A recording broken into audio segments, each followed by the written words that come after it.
This episode of The Gaming Outsider is brought to you by eWin Racing, the home of the best heavy-duty gaming chairs. I can tell you from personal experience that I've never sat in a more comfortable chair at my desk. eWin Racing has chairs for gamers of all sizes, too. As a Gaming Outsider listener, you can get 20% off your purchase using our promo code TGO at ewinracing.com. eWin Racing, the best gaming chairs out there.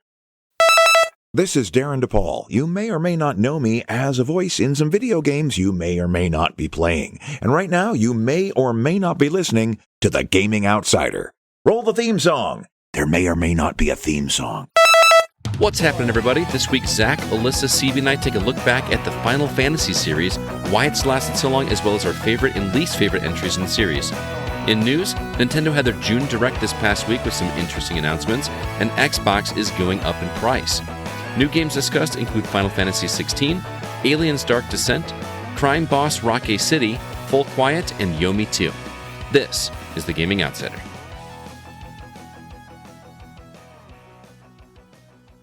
Greetings, programs, and welcome to The Gaming Outsider, a video game podcast with a focus on our incredible community, which can be found at thegamingoutsider.com. It is Sunday, June 25th. I'm your host, Scott Clark, and joining me are my good friends. First time coming back from the dead for the past two weeks, Mr. Zack Parkerson. How you doing, man? Hey. I know you didn't miss me, but I missed you Of course immensely, I missed man. you. I missed you. Yeah? I was just trying to channel my inner Clive, that's all. Oh, I see what you did there. Also joining us, Mr. Chris Berensmeyer, my partner in crime this weekend. What's up, man? What's going on? And Alyssa White, how are you doing? I'm okay. Much better now that I heard Zach's Clive impression.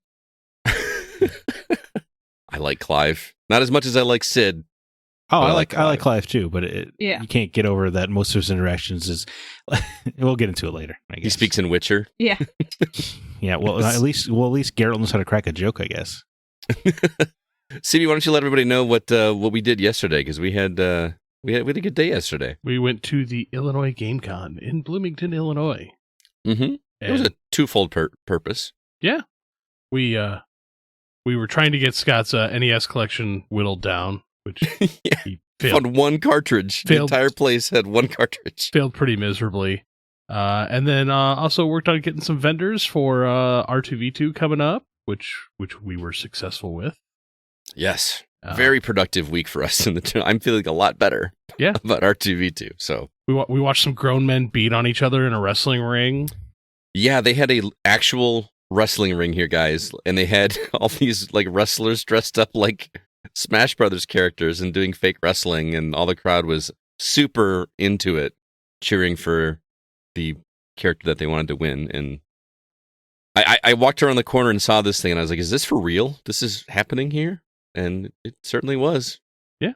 Just a heads up, everybody, we will not be having a wrestling ring at R2V2. I'm sorry to let you down. But I'll be Solid Snake. Yeah, okay, yeah. I think all the characters they had there were like just the Nintendo characters. They didn't have any of the third-party Well, then somebody should have been Bayonetta.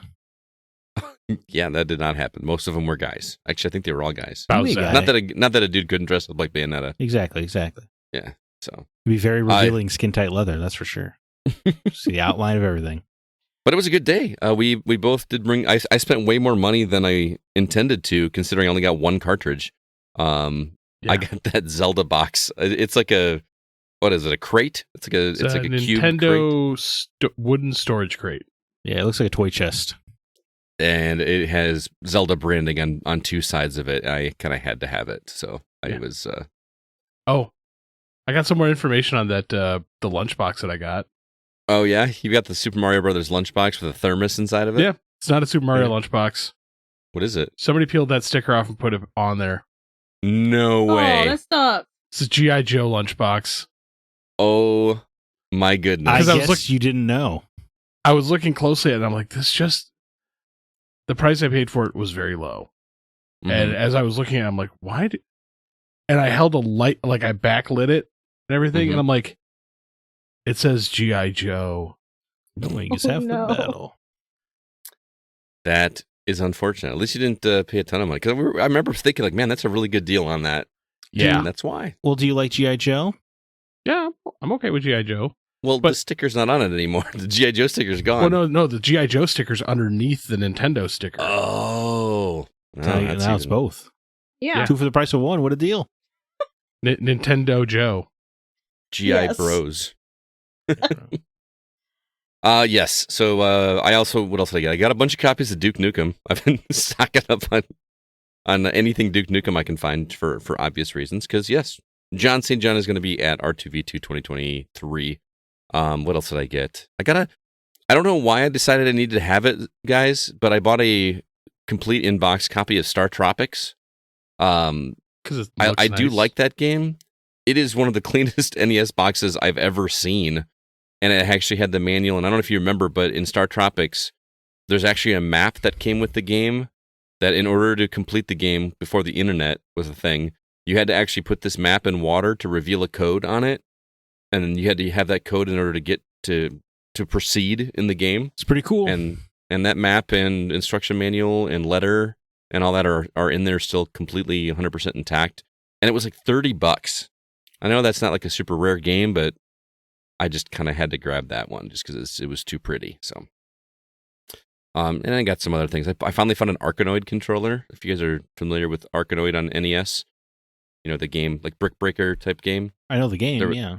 Mm-hmm. Well, there was a controller they made just for Arkanoid. It's just kind of like the old Atari 2600 paddle controllers where you like twist a knob to make it go back and forth. And I've always wanted one of those, so I finally found one. So anyway, found some cool things. Any other gems you want to talk about, CB? I got a couple Super Nintendo games, but the thing I was most excited about was a Switch game. I have now the collector's edition of the Blair Witch game on Switch. Isn't that a Japanese release? Yeah, Japanese exclusive. Yeah. And I liked that game, so. Was that guy at that booth had a lot of Switch stuff sealed. Yeah. Like, incredible collection of sealed stuff. Is this the Bloober Team game from a couple years ago? Okay. Mm-hmm. Yeah. Okay, well, let's get into the games we've been catching up on. It's been a week, and we got a lot to talk about. So, Zach, what have you been playing? Well, it beat Weird West, the immersive sim I've been playing. It was great. The ending was a little rushed in the way that it really reminded me of Dishonored's endings, if you remember that, which makes sense because it's the same director. I guess he has not perfected endings. But it, because there's the 5 different characters you're playing as, and the storyline coalesces pretty neatly when you find out exactly what everything means and why these 5 were chosen and stuff like that. I thought was a really super cool twist. So Weird West, heavy recommendation if you're looking for a something different. Imagine that Zach's playing more westerns. Absolutely. Well, I took a break from westerns to play a nice little game about the Holocaust. Light in the Darkness. Just like a light, cheerful game. Absolutely. Light in the Darkness is it's an hour-long video game where you're playing as a Jew in France. You're an immigrant from Poland, and you're playing throughout the Nazi occupation of Vichy France. And it's only an hour long. It's entirely free on all platforms. It's just kind of like almost like a little educational thing, but it really goes into some things that I didn't particularly know about the Holocaust, or some things like how Jews in Europe couldn't own businesses once the Nazi regime was rolling over. But when you actually are playing a character and you see their best customer, that they used to give deals to and stuff, and they were a friend, applies to the government to take their business away from them because you can't trust Jews to run the business anymore, according to France. It hits a little different, when you're embodying those characters. It doesn't hold any punches, and I think it does this really cool thing where they have archival footage and documents in between gameplay segments, but it's stuff I've never seen before, like Nazi soldiers goofing around, and smiling and kind of being pals. But it really reminds you, because you always just think of Nazis like the most evil villains on the planet, and they were exactly that, but they were also people. Anybody could become these monsters, Right. And there's just some chilling stuff like that. It's super cool. I recommend it for everybody. It only takes an hour of your time, and you get platform? It's on Xbox, PlayStation, and PC, and you get it's a platinum trophy on PlayStation. It's 1,000 gamer score on Xbox. Well, you sold CB. So there's no reason. I downloaded it as soon as I saw your tweet about it. So I think everyone kind of owes themselves a play. It only costs you an hour. You know what I mean? No money. I think it was smart for them to throw achievements and trophies on this, because then you get people like CB to be like, well, I guess I'll play it. Hopefully you learn a little something along the way. So it's good. Okay. It's really good stuff. And Sounds good. that led me to think, I was like, dude, they really make World War II games anymore, do they? So I was looking around. What? What are you doing? I'm just imagining in another 2 weeks, Zack saying how World War II games are his favorite genre of all time. Well, shoot. well, there would be an endless assortment of those. I appreciate Right. your enthusiasm, Zach. I'm learning history here. Yeah, Just and I World War appreciate that. I stay in it. Like the Stay in freaking it. world. Anyway, I found a card game on iOS. I think we get press emails about it even, Scott, called Cards with a K at the beginning. Mm-hmm. But it is It's cool, like Mortal Kombat. Yeah. With cards. It's like but it's like Magic the Gathering or Hearthstone or something, except instead of orcs or spaceships, all the cards are like, infantry units from World War II. And it's got this cool mechanic where you're trying to push all of their cards back or destroy them so that you can take the front line to attack their base. It's a pretty good little strategy game. Free. It's on iOS and Android. So I call it out. I'm having quite a bit of fun with it. I was surprised you could play as the Germans, but it's still fun. It's still a cool little card game, regardless. It's not Russian. You can play it. You can play the Russian. Oh, so it is not no Russian. Oh, was making it. the mission. Oh, Yeah. I thought you were referring somehow to the fact that I've been learning Russian all year. No, I didn't realize you'd been still learning Russian. Oh, yeah, 177 days straight. wow. Nice, man. Da. Yeah. Spicy. What about Spicy-ba. What about you, Alyssa? I played and completed, and I mispronounced this on the other episode, which I don't know who wrote this on the format, but it made me laugh. Dordognes. It's actually Dordogne. Dordania. We all know who wrote it on the format. No, it was me. Let's be I fair. figured. But I didn't realize this game was going to make me sad. It's only about Like in a good way, or it brought up some memories. A uh-oh. little fresh. But I did appreciate it for that. It's only 3 to 4 hours long to complete. Super easy. I wouldn't say it's a walking simulator, but you do go around. You play as a woman named Mimi. She goes to her grandma's house after she has passed away in Dordogne. And, she remembers her childhood and how she spent a summer there with her grandma. And you just go through those days with your grandma, going on different adventures. And you see how they bond, and it's really lovely. There's some stuff that happens, but it does touch on some deeper topics that you can find in letters, which, kind of make things, darker things come to light if you find them. It's just a really chill game. Like, it tells you exactly what to do, so you're not really challenged by anything. There are puzzles, but it tells you, hey, you need to do this. It just lights up whatever. You're really playing it for the story about Mimi and her grandma Nora bonding over that one summer and how Mimi is doing now as an adult since her grandma has passed away. All right. Sounds good. Dordogne. Yeah, I think Dordogne. Yeah. Dordogne. Dordogne. It's on Game Pass, Buongiorno. by the way, so you can play it Okay. for free if you have that. Nice. And looks like you and CB still plugging away at Diablo 4. I I've believe only it's played- Diablo. Yeah. Diablo. That Diablo IV. Diablo IV. Oh, that's great. So what level are your characters? I just reached level 30 because I've only played an hour this week. Okay. CB? I'm around 30. I can't remember off the top of my head, but I gotta get caught up. I just don't want to play by myself. I want to play with people. It's so much more fun. It is more I fun. mean, Hey, shout out to Scott and Alyssa for turning me into a hypocrite and get me a copy of Diablo 4. Shout out. You're Well, yeah, very welcome. Well, we kind of had to because there was a sale for it for like $40, Right. and was it you on were QVC? asleep, and we were. It was QVC. Oh my god! And we were a Yeah, little it worried was. that it was going to sell out, and we didn't know if you wanted it. So we're just like, we're just gonna split it and buy it Yeah. for him. So Did So, you buy it, Scott? I bought it. actually, Alyssa bought it. Oh, who found the ad? Scott found it, and then he messaged me. We had this whole secret discussion. He was like, "Do you know if Zack has Diablo 4?" I'm like, "I don't think he does." Well, I was just wondering because I'm like, I'm just building this persona of Scott right now with the. I mean, I saw it on Wario 64. It wasn't like I was seeking out QVC. Well, I'm just imagining with the way you're dressed now, and now you're watching QVC. Everybody's making fun of each other on the show today, guys. It's not nice. I'm wearing a hat and a shirt that apparently makes me look like a farmer. So trucker. We said trucker.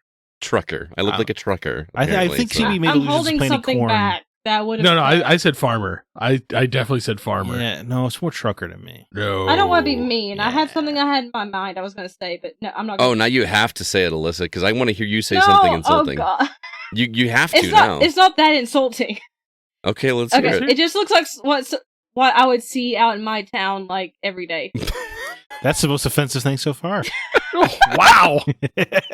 Well, I mean, I've seen. Shout out to Alabama. I've seen some really bad outfits, so that's actually normal here. Well, and Scott has all his teeth. Them That church is true. clothes. Scott has a great set of teeth. Yep, those pearly whites.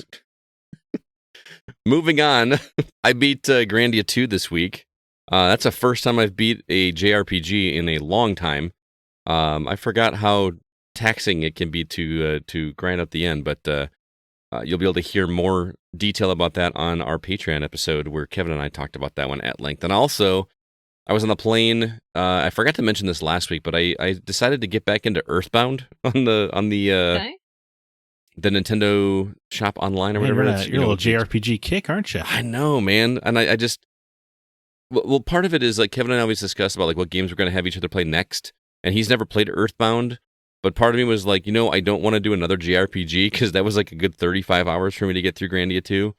So, but I want to play something that just felt good and like getting back on a bike kind of thing. And Earthbound fit that mold. So, I think I'm going to keep playing that little by little. But I still got a lot of Tears of the Kingdom to get through, so I need to jump back into that. But let's see, what's a terrible time to say like, oh, I don't want to play another JRPG.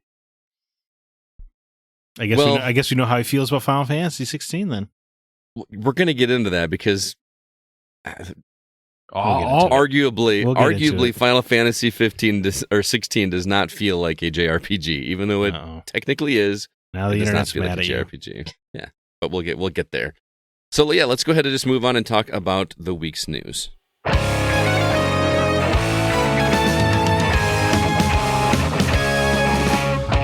Few things happened this week. First off, we had Nintendo's June 2023 Direct. Lots of announcements there. I'm sure we'll go over that. We do have an increase in price for Xbox Series X and Xbox Game Pass, but only in certain regions, in some places and some others not. We do have some new games coming to Game Pass as well. And also, Bethesda confirmed that Starfield will not be on a physical disc. That news actually dropped today as of this recording. Zach, you've been gone for a while. I'm going to let you take first crack this week. What do you want to talk about? Well, you know what, man? Everybody always calls us PlayStation haters, so I guess it's only fair. Let's lump these bad boys together almost. Starfield's not getting a disc. It's just getting a code in a box, and Xbox raising their price on consoles. Phil, what are you doing to me, man? I'm trying to believe in you here. This stuff's inexcusable. I mean, it's just unacceptable, flat out. You may as well not even put Starfield out in store shelves then. Oh, I thought you were being serious for a minute. What do you mean? It's unacceptable to raise prices? For consoles, yes, it is unacceptable. I think it's infuriating and it's gross. And all these tech companies across the board are making record profits, but they just have to raise their prices to keep up with inflation. It's not true. It's a lie, and it's going to cripple our economy because of their greed in only a few short months. So yeah, it is unacceptable. I mean, people could just not buy a console. Correct. But they won't. So I don't know. I think he told us this was going to happen months ago. I'm not sticking up for Microsoft, but he said, the price increases are coming. I just don't think any of us expected it to happen this quickly. I know. I hate the selective market increases. They're like, hey, we know Brazil's broke, but we're going to raise the price there. And not in the United States. And because guess what? Point. I crapped on Sony for the same damn thing. Right? Mm-hmm. Where they were like, oh, in this region, in this region, in this region, we're going to raise the price of the PlayStation 5. And I'm like, bro, those are low income areas. Mm-hmm. And Xbox does So guess what? Shame on you, Phil Spencer. Screw you, Todd Howard, for pissing me off. I mean, God, Howard, come on now. Let's give the man his respect. True. Our Lord and Savior. Man, being a collector, especially of like Bethesda collector's editions, this pisses me off. I've been telling you for a long time that this is the future, Shut up, man. you digitalist. Yeah, well, and again, everybody knows that. Like, there's really no need to say it. I think it's not a smart thing to say. Everybody knows that. It still doesn't make me happy. No, of course, Right. yeah. Yeah. But No, it's just I'm not. I'm sorry if I came across a little harsh, God. It's just that's how the internet's been acting since this news. And it's just like, yeah, everybody knows that it's trending digital. That doesn't make it. If to me, this is more offensive than not having the physical version at all. Right. I see what you're saying. Yeah. Yeah, At especially least give people because the option. some people won't realize this, and they'll go to the game store thinking they're going to get the physical disc, and they'll go home and they'll be like, piece of paper here. Right, and there no doubt there will be a warning on the box, but since most of these stores keeps everything behind a lock and key Yeah. anyway, you can't And even people look at the don't read boxes. the game boxes either, to be honest. Having People worked at don't games- read. well, I mean, have you That's true. seen the Yeah. Switch ones? Because Switch actually puts a big blue bar across the top of some of them that says Digital code like, only. Or digital something. code only. Because That's cool.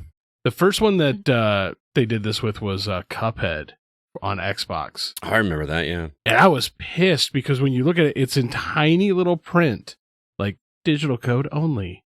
So are these cases going to be collector's items then? No, You know, I mean, because I can make one. Right, yeah, they'll be worthless. That's been the case for all the digital code only games, really. Some of the Switch digital code only ones that I have were ones that someone at GameStop who I know threw out. they threw out the empty cases? They're useless. I mean, I'm thinking as a collector. They're Like still collector useless. people, It's- and obviously want to go for a complete in-box or whatever collection, but there's no physical media inside it. So No. CIB means just the... no Just the case 'cause there's no self-respecting manual collector will consider those completion because Right. there's nothing in the box, not even a manual anymore. Yep. So it's literally a piece of plastic and a printed out piece of paper. Right. Dumb. Mhm. And at that point, you're right, CB. You should just print your own. You just make your own. Because I can make it look better. But if they're going to do a collector's edition for Starfield, like, I mean, come on, man. And what the funny thing is, it'll still be $2.99 for a physical, collector's edition of Starfield. Oh, without and a doubt. then, and then it's not going to have a physical disc. Still, it's going to be, it's going to be like the statue and the Right, spaceship and whatever. Like the Spider-Man 2 collection edition. That Yeah, doesn't have the yeah. game in it. I'm just so tired of the argument that they're like, oh, we're trying to save money. It doesn't save you jack. It costs you half a penny to press a disc. Stop I don't know. lying. It's got to be pretty cheap to press the discs, but Yeah. I do want to go back and talk about the price increase thing a little bit, because we talked about the consoles for sure, but also increasing is Game Pass. So Game Pass Ultimate, which includes regular Game Pass and PC Game Pass, is going up to $16.99 a month. That's a $2 increase. Regular Game Pass is going up to $10.99, which is just $1. And then PC Game Pass is staying at $9.99. So if you're a PC gamer, you're not affected whatsoever. This one doesn't bother me as much because we've all been saying for a while Game Pass is severely undervalued. I mean, this one doesn't bother me either. Just like when Netflix or Hulu or Disney goes up $1 or $2, that's kind of just expected at this point. Netflix pisses me off because they're like, hey, I know you watch this at a place other than your house, Oh, yeah. so now we're going to charge you double. Mm-hmm. That one's Well, irritating. Yeah, hey, you know what the answer is? You got to stop subscribing. You have to cancel Netflix, or else they're never going to care. Well, then I read an article that the numbers actually increased. Yeah, because Like they took a dip for a minute and then they increased because everyone's like, "Oh, I still want Netflix. So I'm People just are going to weak. go subscribe." that's, Well- that's what you're trying to say. People are weak. That's an artificial number because it dipped for a second and then increased because they actually started charging people for 2 separate locations. It's an inflated number. Oh, that's interesting. That's interesting. That's not Anyway, a real number. Game Pass going up makes sense to me, especially with, if they actually do start putting up some first party games, we'll see. They're going to have to make some money back somehow. Right. Sure. It does feel weird to increase the prices of consoles when we're this late in the generation. I could see, the new Xbox Series S that they're releasing that has a full terabyte hard drive instead of just the half a terabyte. Okay, throw some extra money at that, I get. But the same consoles that have been out for, 3-4 years now, all of a sudden they're going to go up by a significant margin. I don't know if I saw did they even say what the price was? It was like $50. It's keeping in parity with PlayStation, if I remember correctly. Oh, wow. Because the series, I thought they were the same. I thought they were both 500 at launch. Yeah, so I'm saying the Series X increase in other markets is to match the PS5's increase in other markets. Oh, gotcha. But again, that won't happen in the U.S. because, like Zack says, people in the U.S. will riot. I mean, I don't think they would. I think they would. This is where most of the press comes from and PR. Right, not to diminish other countries. I'm not trying to say other people aren't important. I'm just saying that that's where the global market, gets its information generally from the. We're the US. whiniest, is what you're saying. Well, certainly. We started our whole nation was founded on us being whiny. Yeah. All right, CB, what story would you like to talk about? Oh, gosh. Well, I guess, the Nintendo one, because that's all right. really all that's left. It was a banger direct. I thought it was great. Yeah. It's not bad. Hey, you know what it had that Xbox and PlayStation lacked? Gameplay for every footage. game. Yeah. Nintendo's usually pretty good about that. I know. You don't respect what a difference it makes until you sit through two other, showcases where it's like, well, where's the game though? I will say that a lot of the Sony people were really praising the Xbox showcase. It was I heard a lot of Sony people, at least on the podcast that I listened to, saying that they were going to have to get a Series S at least now because they wanted to play the stuff they saw at the showcase. Yeah, South of Midnight looks cool. Yeah, It does. And then it looks cool in art style. Don't know what it is. Well, luckily, it was weird they didn't have gameplay, but at least there was a blog post where they ran down what it was. Oh, I didn't see it. Well, what is it? It's like an action adventure game in the Deep South where Nice. You're weaving through the different worlds, or like you're weaving magic too. Gotcha. Yeah. What's really sad to me is that this banger direct, like as Zack described it, and the thing that got me most excited is a remake of a game. Yeah. I don't know if that is sad on me or sad on this direct, but the Super Mario RPG, Legend of the Seven Stars remake coming out in November 17th. I know it's super silly of me to say this, but day one I am there. I've played this game so many times, and I would love to play it again in glorious.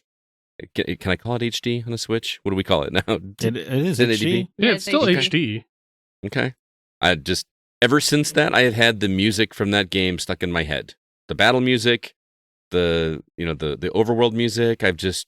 That game is my childhood, dude. I just absolutely adore that game, and I will 100% play through that again.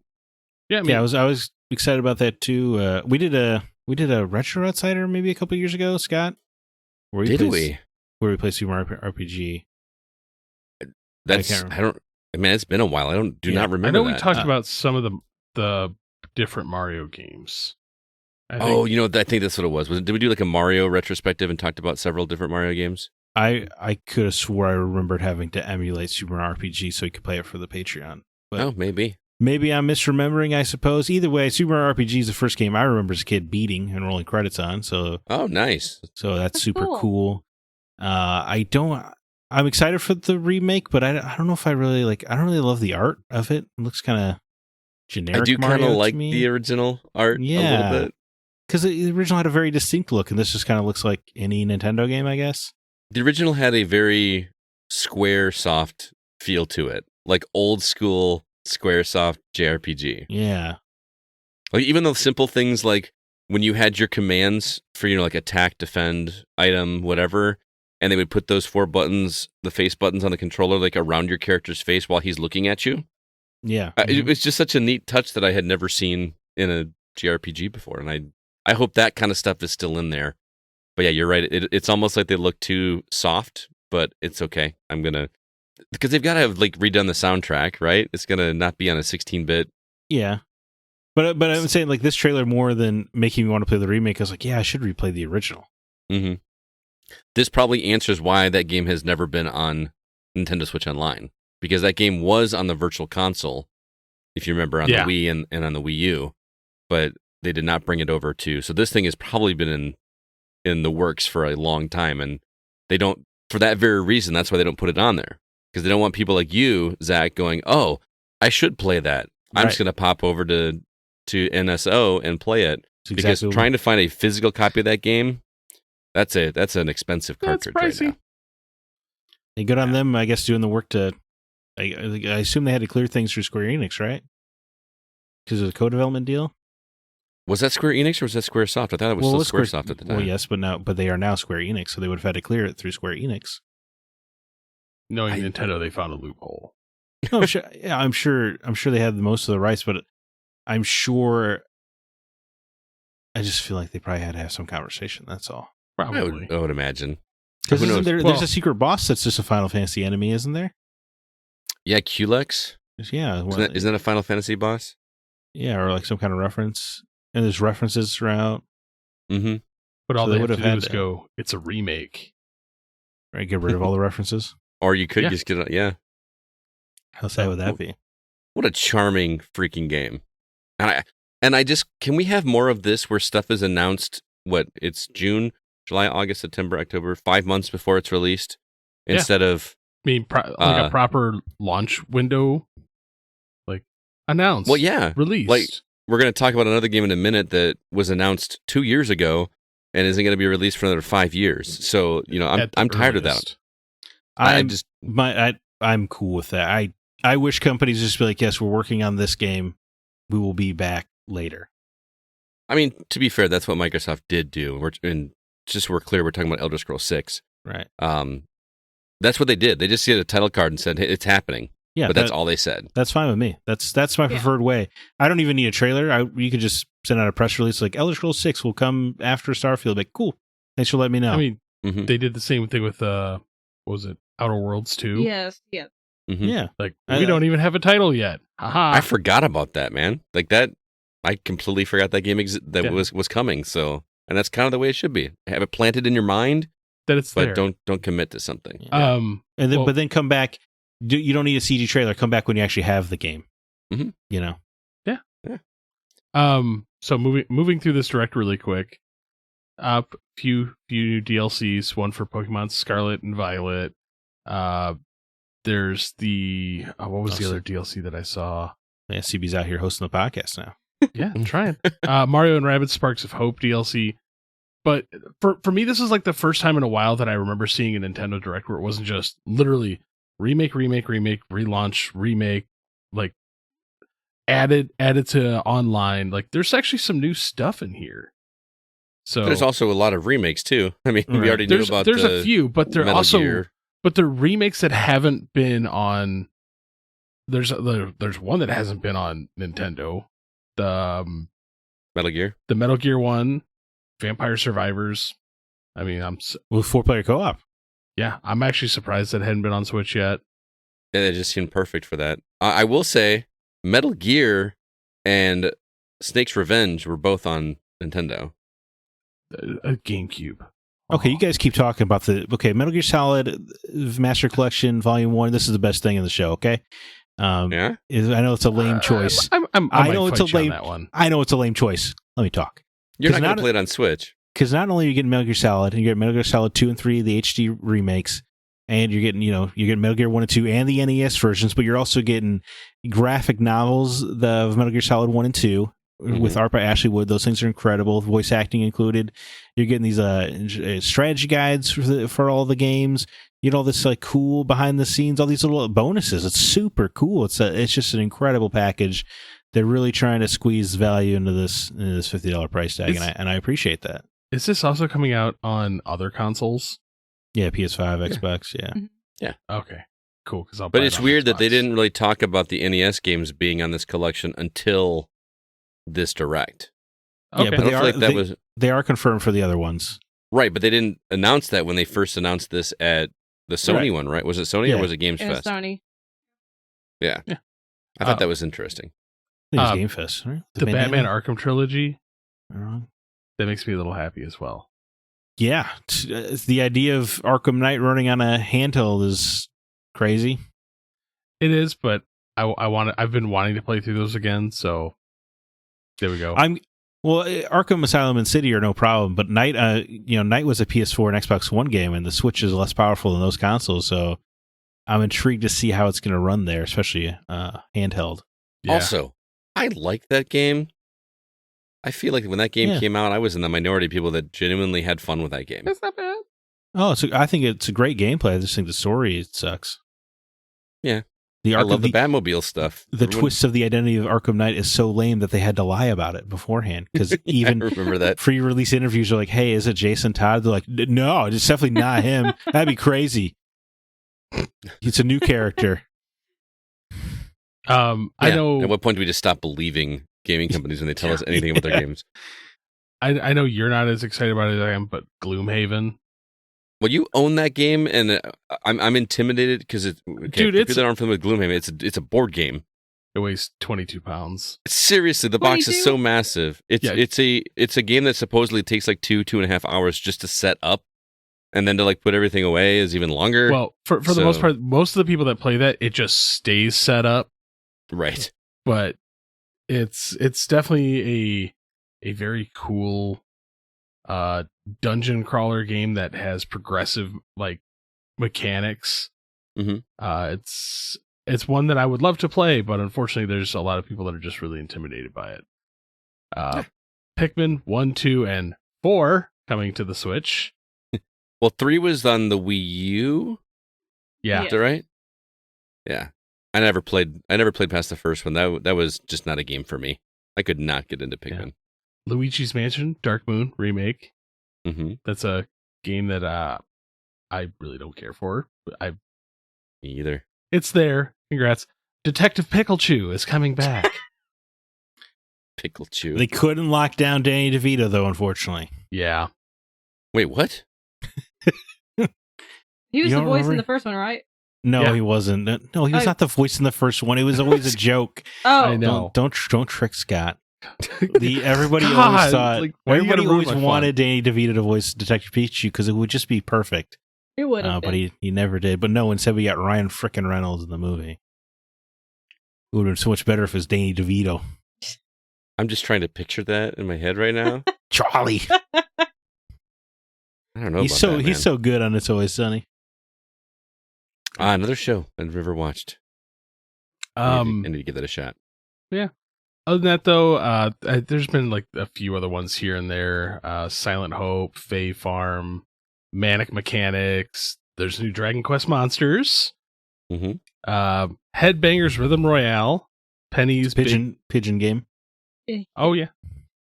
We met some of those guys up at MGC. Oh, did we? Yeah. I bought the Pigeon Dev collection from them. They were the guys that were outside. Yeah. But yeah, Penny's Big Breakaway, Star Ocean. Yeah, man. Dude, Penny's Big Breakaway, new 3D platformer, Sonic Mania team. This game looks awesome as hell. Wow, I was not expecting that response. He's like leaps forward in his chair. Dude, it looks great. A new 3D platformer, tremendous. I'm all in. We don't get too many of those anymore. Yeah, it's got like the cool little yo-yo powers or whatever the hell's going on. Mm-hmm. Dude, Sonic Mania was excellent. Yeah, it wasn't bad. Actually, come to think of it. Star Ocean, Second Story R. Mm-hmm. Mario Kart 8 DLC Wave 5. Surprised they just haven't made a new Mario Kart yet. They don't need to. Why would they? Yeah. I'm just surprised with Nintendo, like pump for money. And then Super Mario Brothers Wonder. I'm in. Yeah, I'm okay. I mean, I'm in. They've got a new art style for a 2D Mario platformer game. Mario turns into an elephant. The game just looks trippy, and it feels like they're experimenting a bit more with 2D Mario. to me, the look of it had a little bit of that new Super Mario Brothers stink on it. Oh, you think so? I didn't like those games very much. They're okay. But I'm hoping it looks a little more involved than those games. Mm-hmm. So, yeah, I'm excited. I kind of really want like a follow-up to Bowser's Fury. I thought that was so good. It would be nice. Bowser's Fury 2. Yeah. The Return of Bowser Bowser. re-angered. Yeah, I'm sure I'll play Mario Brothers Wonder. It's a Mario game. Who's not going to play that?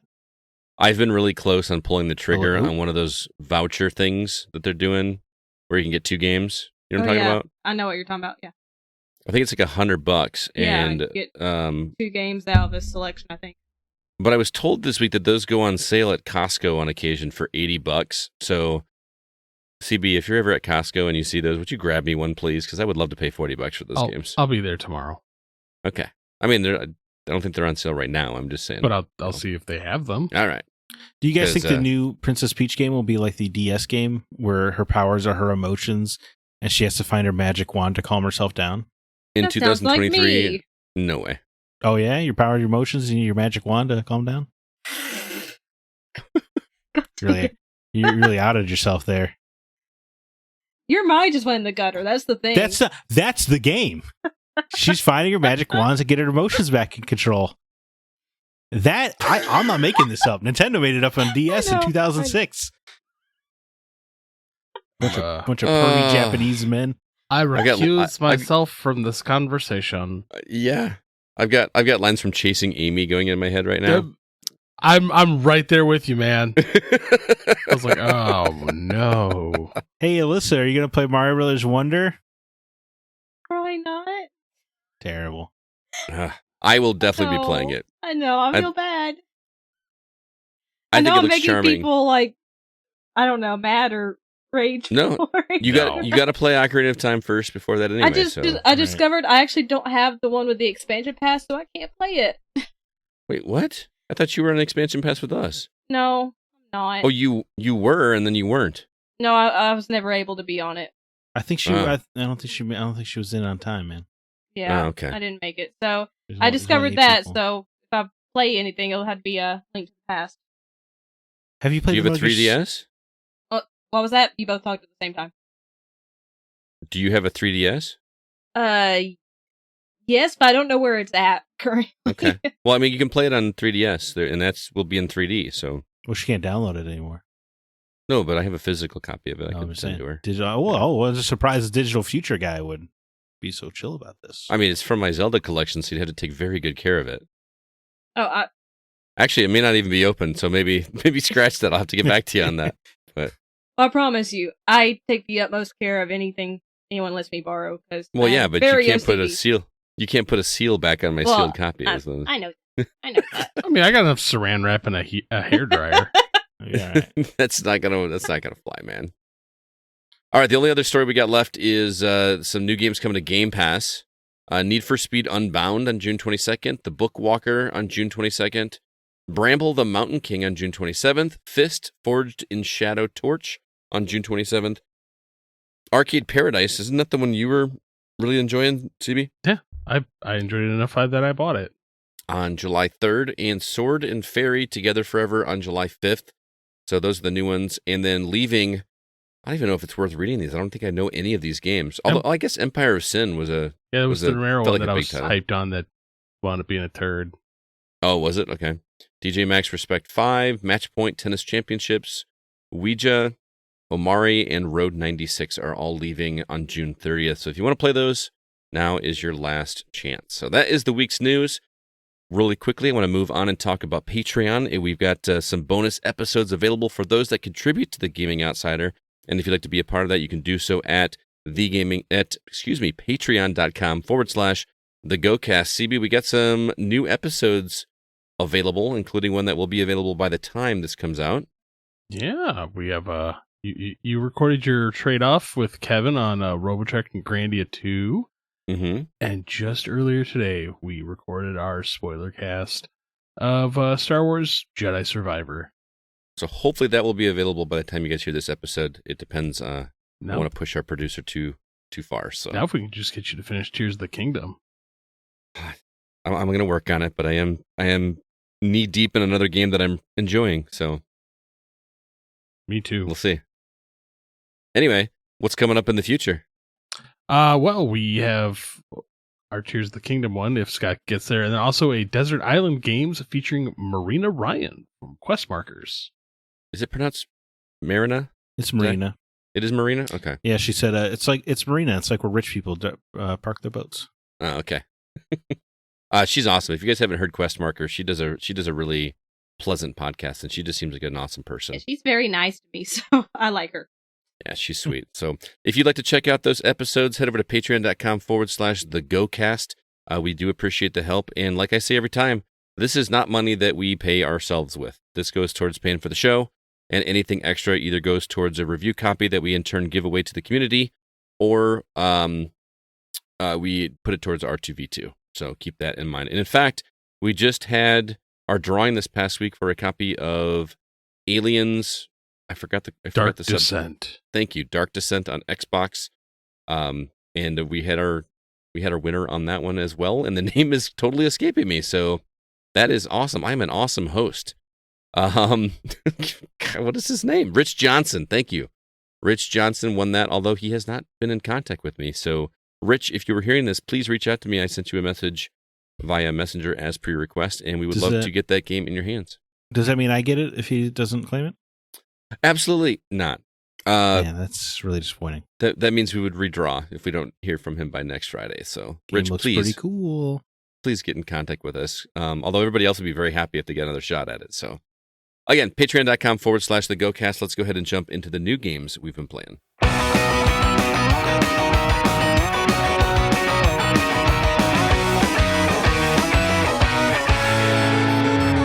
Zach, what's new coming out in the next week or so? Crime O'Clock, hell of a name.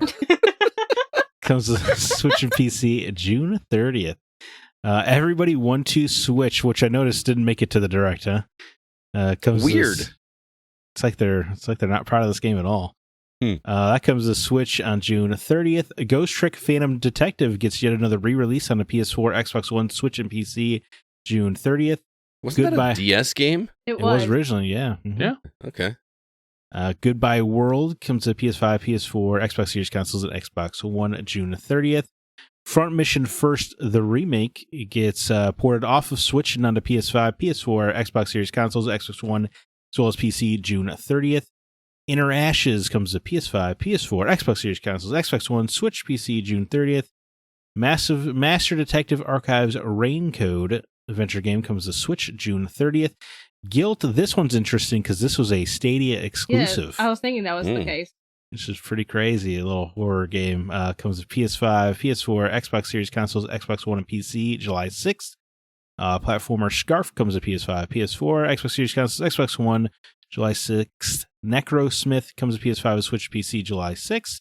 And then Sentimental Deathloop, which is another awesome name for a game, comes to Switch July 6th.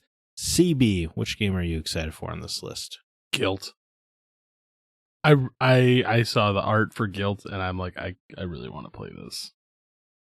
I think it looks cool. Me too, man. I think it looks really cool. What about you, Scott? Nothing. I am going to be going back and playing some of the games that I've been working on. The Adventures of Clive Rossfield. That's one of them, yes. What about you, Alyssa? You excited? For several. Looking forward to Ghost Trick because I enjoyed playing that on the DS and would like to play it again.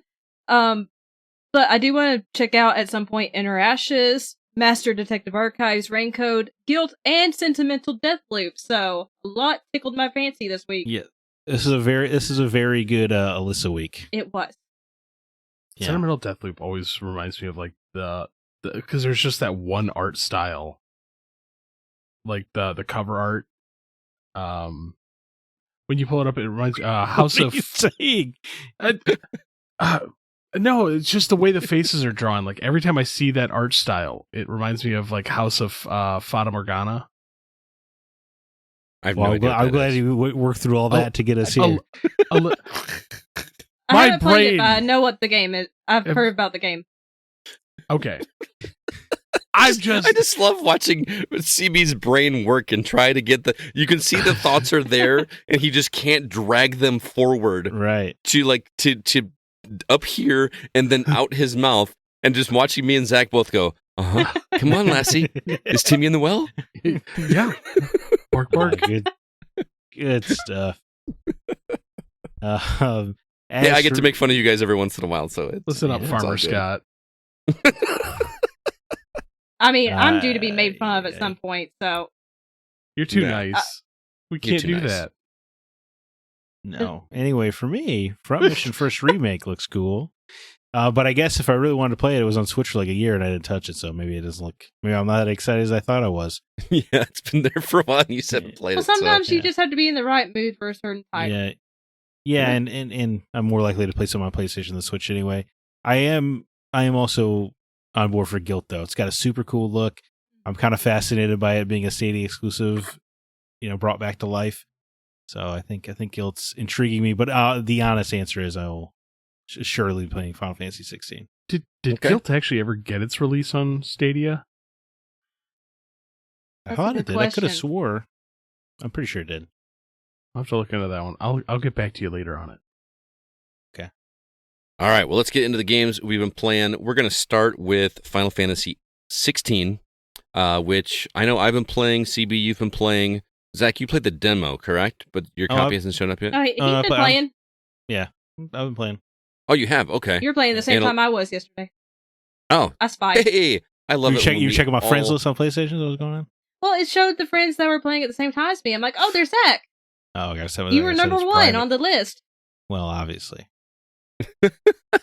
Number one on the list and number one in your hearts. Zack Parks. So I got to tell you guys, I'm going to make a confession because I should be doing this. This is my confession. Just call me Usher. Chick on the side's got another one. I should be doing this more often when I'm playing games and reviewing them, but I took notes. I took a lot. That's a lot of notes. Of notes about Final Fantasy 16 because I have thoughts. I always take notes. I wonder if our notes are similar. I mean, maybe we should compare when we're done. I just kind of took bullet points of things, but yeah. The thing that clearly stood out to Zach and I just from our conversation over text is that, boy, does this feel like Game of Thrones. It does. Right. And I thought maybe they're overblowing it in the trailers and stuff, but they might have undersold it. I mean, your character, Clive, who, by the way, what's his last name again? Rossfield. Clive Rossfield. What a cool freaking name for a Final Fantasy character. I love it.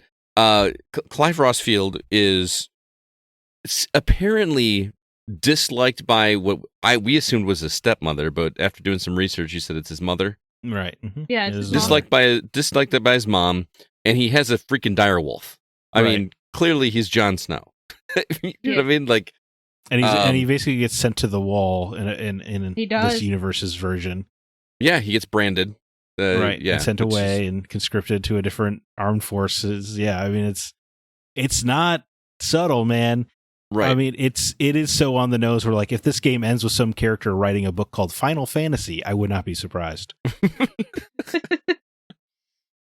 Written by Jordan S.S. Martin. Well, who wrote it? It was Sam, right? Who wrote it in the show? Yeah. The Song of Ice and Fire. Yeah. So we gotta find the chubby nice guy of this show. Well, and Wouldn't that's that what I be want to. I guess so. No, that's clearly your Hodor. Yes. I was gonna say he doesn't strike me true. as a writer. I'm not trying to be offensive, but he doesn't seem like a guy who's jotting thoughts you make down. a good point. Yeah. But here's the thing that I want to say. I know that, and we're not the first people to say that the comparisons to Game of Thrones are there, but and you guys might call me crazy, but I got a little Brandon Sanderson vibes from this as well. I don't know if you've if you've I know Zach has. Have you read any Brandon Sanderson? CB? Way of the Kings? No. No, okay. What about you, Alyssa? You're I a haven't reader? read any. I've always meant to, but the size of the books intimidate me. They're very large. They're really good. I've only read the first one, so I can't say there, but the first book is really good. Am I crazy, Zach? Or are you getting any of that as well? Not as, I mean, a little bit. I can see what you're saying, just because this is more magically oriented. Yeah, and just the way that the world is introduced to you as if you already know how the world works. Okay, yeah, I get what you mean there. That, and then like a lot of that opening area where you're playing as Clive when you have no idea what's going on. Oh, it does kind of feel like just, the Pershendi Fields? Or yes. whatever? Yeah, okay, I get what you're saying. So I was like it was scratching that Way of the King's itch for me a little bit. I think I was just so distracted by how on the nose the Game of Thrones comparisons were. Yeah. that I was a little distracted. But I will say that I am really enjoying the story so far. Well, I don't know how Game of Thrones, Scott. You watch the show all the time. Yeah, I mean the tone is definitely there, and there are some obvious on the nose comparisons, but the story does eventually breathe into its own a little bit. Like I'm probably about 6 or 8 hours through, and I've hit some what feel like pretty major story beats, but I don't want to talk about anything spoilery whatsoever. Right. But the thing I love about Final Fantasy games in general is that just like the other ones, it just feels like its own animal. Mm-hmm. Like every Final Fantasy game just feels maybe not as much with the early ones, but there's just always something uniquely different. And the thing that makes this one uniquely different is something that's a big turnoff for a lot of people that I've heard talk about it. And that is there is a lot of watching in this. It is very cinematic heavy, to the point where I'll walk 50 paces in one direction just to trigger another cutscene. Are you guys having that same impression, or is that just me? I do feel there are more cutscenes, but I love that personally. I do too. I really do too.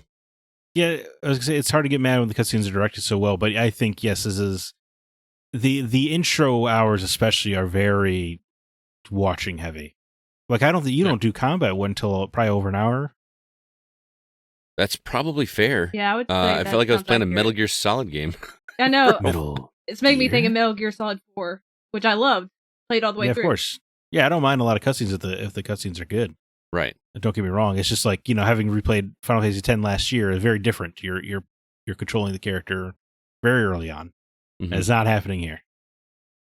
And it's a lot more linear than I'm used to a Final Fantasy game being. Now I've been talking to Brandon Smith, who is the biggest Final Fantasy geek I know. He's like 30 hours in the game already. And he says it pulls the Final Fantasy 13 thing where it eventually does open up a bit more. Thank God. But I will say I'm still enjoying this. I also enjoyed Final Fantasy 13 leading up to it. Honestly, Final Fantasy X is more linear than either of those games. Oh, really? See, it never even has like an open area part. It's all just straight line.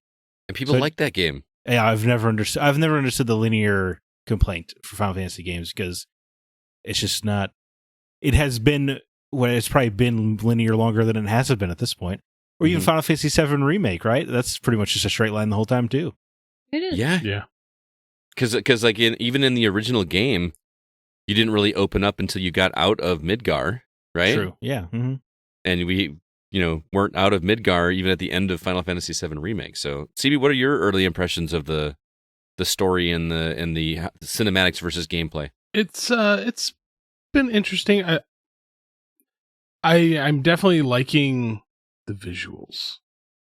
Yeah, they're so pretty. I just got to.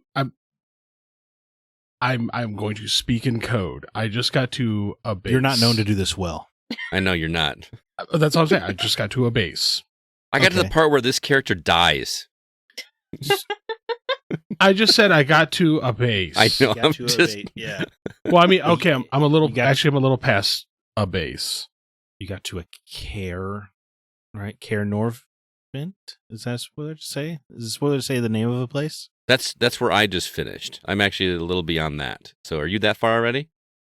I just. Maybe he's on a different base. I didn't mean to. Well, we gotta wait for Scott. It sounds like you and I are in the same spot. I might be in the same spot as well.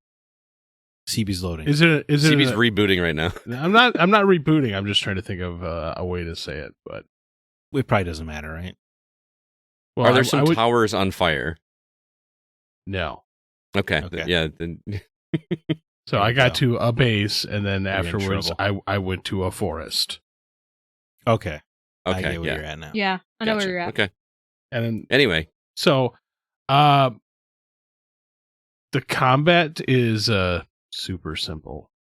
Okay, may I jump in? Is this okay? Yeah. Of course. The combat to me is in a weird spot because it's too simple to satisfy action fans, but it's also not. It's not strategically deep enough to satisfy RPG fans. Yeah. So it's definitely kind of. It's in the middle, and it feels like it's hard to really super please anybody that way. Yeah, I'm not digging the combat because Does anyone else's hands hurt after every like big battle? No. Okay, maybe I'm just putting too much energy into these battles. Great grip and finger strength. Well, let me ask you guys this, because I had a conversation with Brandon about the combat as well too, and he's actually, I mean, granted, he's a lot further than I am, but he's struggling with bosses for one reason that we found, and I want to ask you guys: did either of you, any of you, using the Ring of Timely Focus in your inventory? No. Is anyone using that? No. I am. Okay, because I had the Ring of Timely Focus. Did you not read the subtext on it? No, I read the subtext, and that's why I equipped it. And if you're not using that and you think the combat's easy now, I feel like this kind of breaks the game, because I'm kind of going through the same motions with every battle, and it sounds like I'm talking bad about this. I am enjoying the crap out of it because it's repetitive, but the way that the game, especially when you're fighting the bosses, starts introducing. They don't call them QTEs; they call them cinematic evades or cinematic attacks. No, cinematic clashes. They're cinematic attacks and cinematic evades. But if you know how to read a fight, you can just do those anyways. Right, but in those moments, the game starts to feel like Asura's Wrath to me, or Asura's Wrath, however you want to pronounce it. Like just these epic, grand things happening with simple button presses. See, it's funny. That's a good comparison. My brain was like, this is what God of War would have been like if they continued the original version of God of War. Yeah, like that's what it felt like to me. I was reminded of God of War 3 in particular. Some of the stuff they did in God of War 3, but see, I don't like the combat because to me it feels like just a button masher. It does because the bosses in particular are just whittled down until they are staggered. And then once they're staggered, then you just unleash your icon energy. That's when my fingers start to hurt. Apparently, I have a very good grip. Well, you don't have to tap quickly. I don't. I just have a very strong grip. But that's the problem. Is you took a game series that was infamous for being turn-based RPG. Well, but hang on. Okay, all right. And then you pushed it forward into the new age, where I loved the combat in 15, where it's like, okay, we're gonna do it a little bit different. Now this one is just like, we're gonna dumb it down to the point where it's just literally, I'm gonna sit here and tap this button. Well, I would argue Final Fantasy XV's combat was even more mindless, but I also didn't care. But because in that one you could just hold down the attack button. At least this one you have to tap it, I guess. Yeah, but at no point in time have I felt like I was in danger at all. Dude, I don't think I even take a single hit when I'm in regular encounters. No, ever. I don't allow myself to use potions in combat. That's the only way I've learned to find fun, because then boss battles are dangerous somewhat. I haven't used a potion. Like, by the way, if you have full potions and you just walk by a potion, have you noticed the text? Yes, it uses it. You've just used a potion. I love that, man. Yeah, that's great. That's seriously a quality of life thing. I actually had that in my notes. But again, if you're not taking damage, it's just kind of like, just let it sit there. I'd rather turn that into Gil for me or something. Yeah. See, my problem, I don't need Final Fantasy to be turn based, but I do kind of want to have to use my brain, and this is more, is all about using reflexes. Use of strategery. Yeah. So I want to have to use my brain a little bit. I will say, where I just unlocked a second set of powers. Yes. So did I. That's where I'm at. And you can flip between them immediately, much like Devil May Cry. You can change weapons. And I do feel like that adds some variety to the way you can play it. I mean, it doesn't actually technically improve the combat, because you could still just get away with just mashing the square button on every enemy. Mm-hmm. But it at least allows you to create a little bit of your own fun. It's becoming a game for me to see how many hit points I can deliver during a stagger. because you know how like it keeps track of that. Yeah. So like I think I hit 11,000 on one of those orcs that or whatever that I'm fighting after the area that it's not like we're in the same area. Yeah, all 3 of us are in the same area. Well, but yeah, the bosses I have a new party member, and I'm in an open field. Okay, you're a little further than I am then. Okay, I don't have a new party member. No. But see, I have 2 right now. When you make the combat this simple, like I really don't need this much text and dialogue and numbers on a screen. Oh, dude, I love the numbers popping out. The numbers is fine, but I don't need the ×2 magic, ×2 evasion, like all the stuff that scrolls on the one side of the screen. I'm like, all right, this is getting a little much. Like, you know, like it's trying to trick you into being an RPG. Is that what you're trying to say? Well, no, it's trying to trick you into like you're doing so much. And I'm like, bro, I'm tapping a button. Meanwhile, you see the life of the boss just like shred by whittle, shred whittle, by whittle, shred whittle, by whittle, shred. whittle. Yeah. Yeah, they are a little spongy, but I don't think I super care personally. But it's just to me, it's just like they're like we're gonna throw flashy things at you to make it seem like you're doing awesome and amazing and so much stuff. And I'm like, I'm tapping one button and occasionally tapping a second button. To Zach's point, though, when you start getting the other icons, like, and the swapping around, it gives a little bit of variety. Mm-hmm. But again, it's just me waiting to stagger and then unloading all 4 of my magic slots instead of my 2 magic slots. Yeah, there is some of that, but your grabs are different depending on your power set. So that kind of. Oh yeah, the one that because you can do it when they're halfway staggered, and you can like rope them down. Yeah, that too. But even if you just have the fire element equipped, you teleport to them. Whereas if you have the wind one, you drag them to you. So it's a little bit different in that way. Yeah. You know, you can at least try to switch it up. I will say my monkey brain does wash over when it's the giant boss fights, though. I don't even care. They just look so cool that even though my input is minimal, I do not care because what is happening is exceptionally cool. Especially when you start seeing recognizable things. If you understand what I'm saying. Well, I mean the trailers, you know, they show that giant battles between the summons or whatever. Mm-hmm. So you get to kind of participate in those in a way, and those are super cool, man. I mean, it really God of War is such a good touchstone, like the old PS2 God of Wars.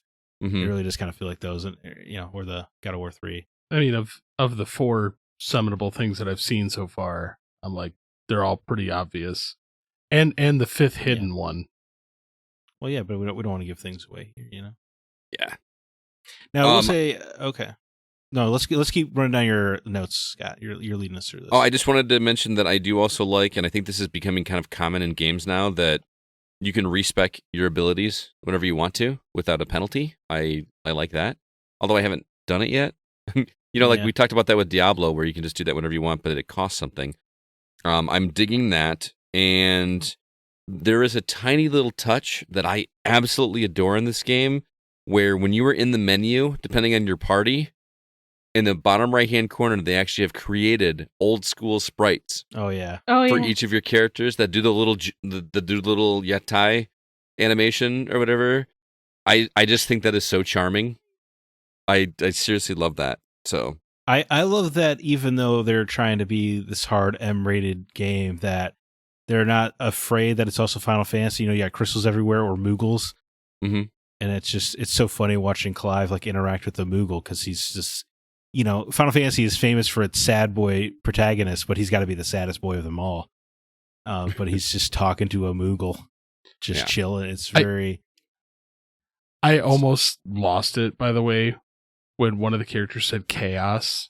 I've heard it twice now, and I'm just like, no. Please don't go down this route. I don't want to see the chaos. You guys didn't play the game, okay? The chaos was very nuanced story point, okay? If you were there, you would understand.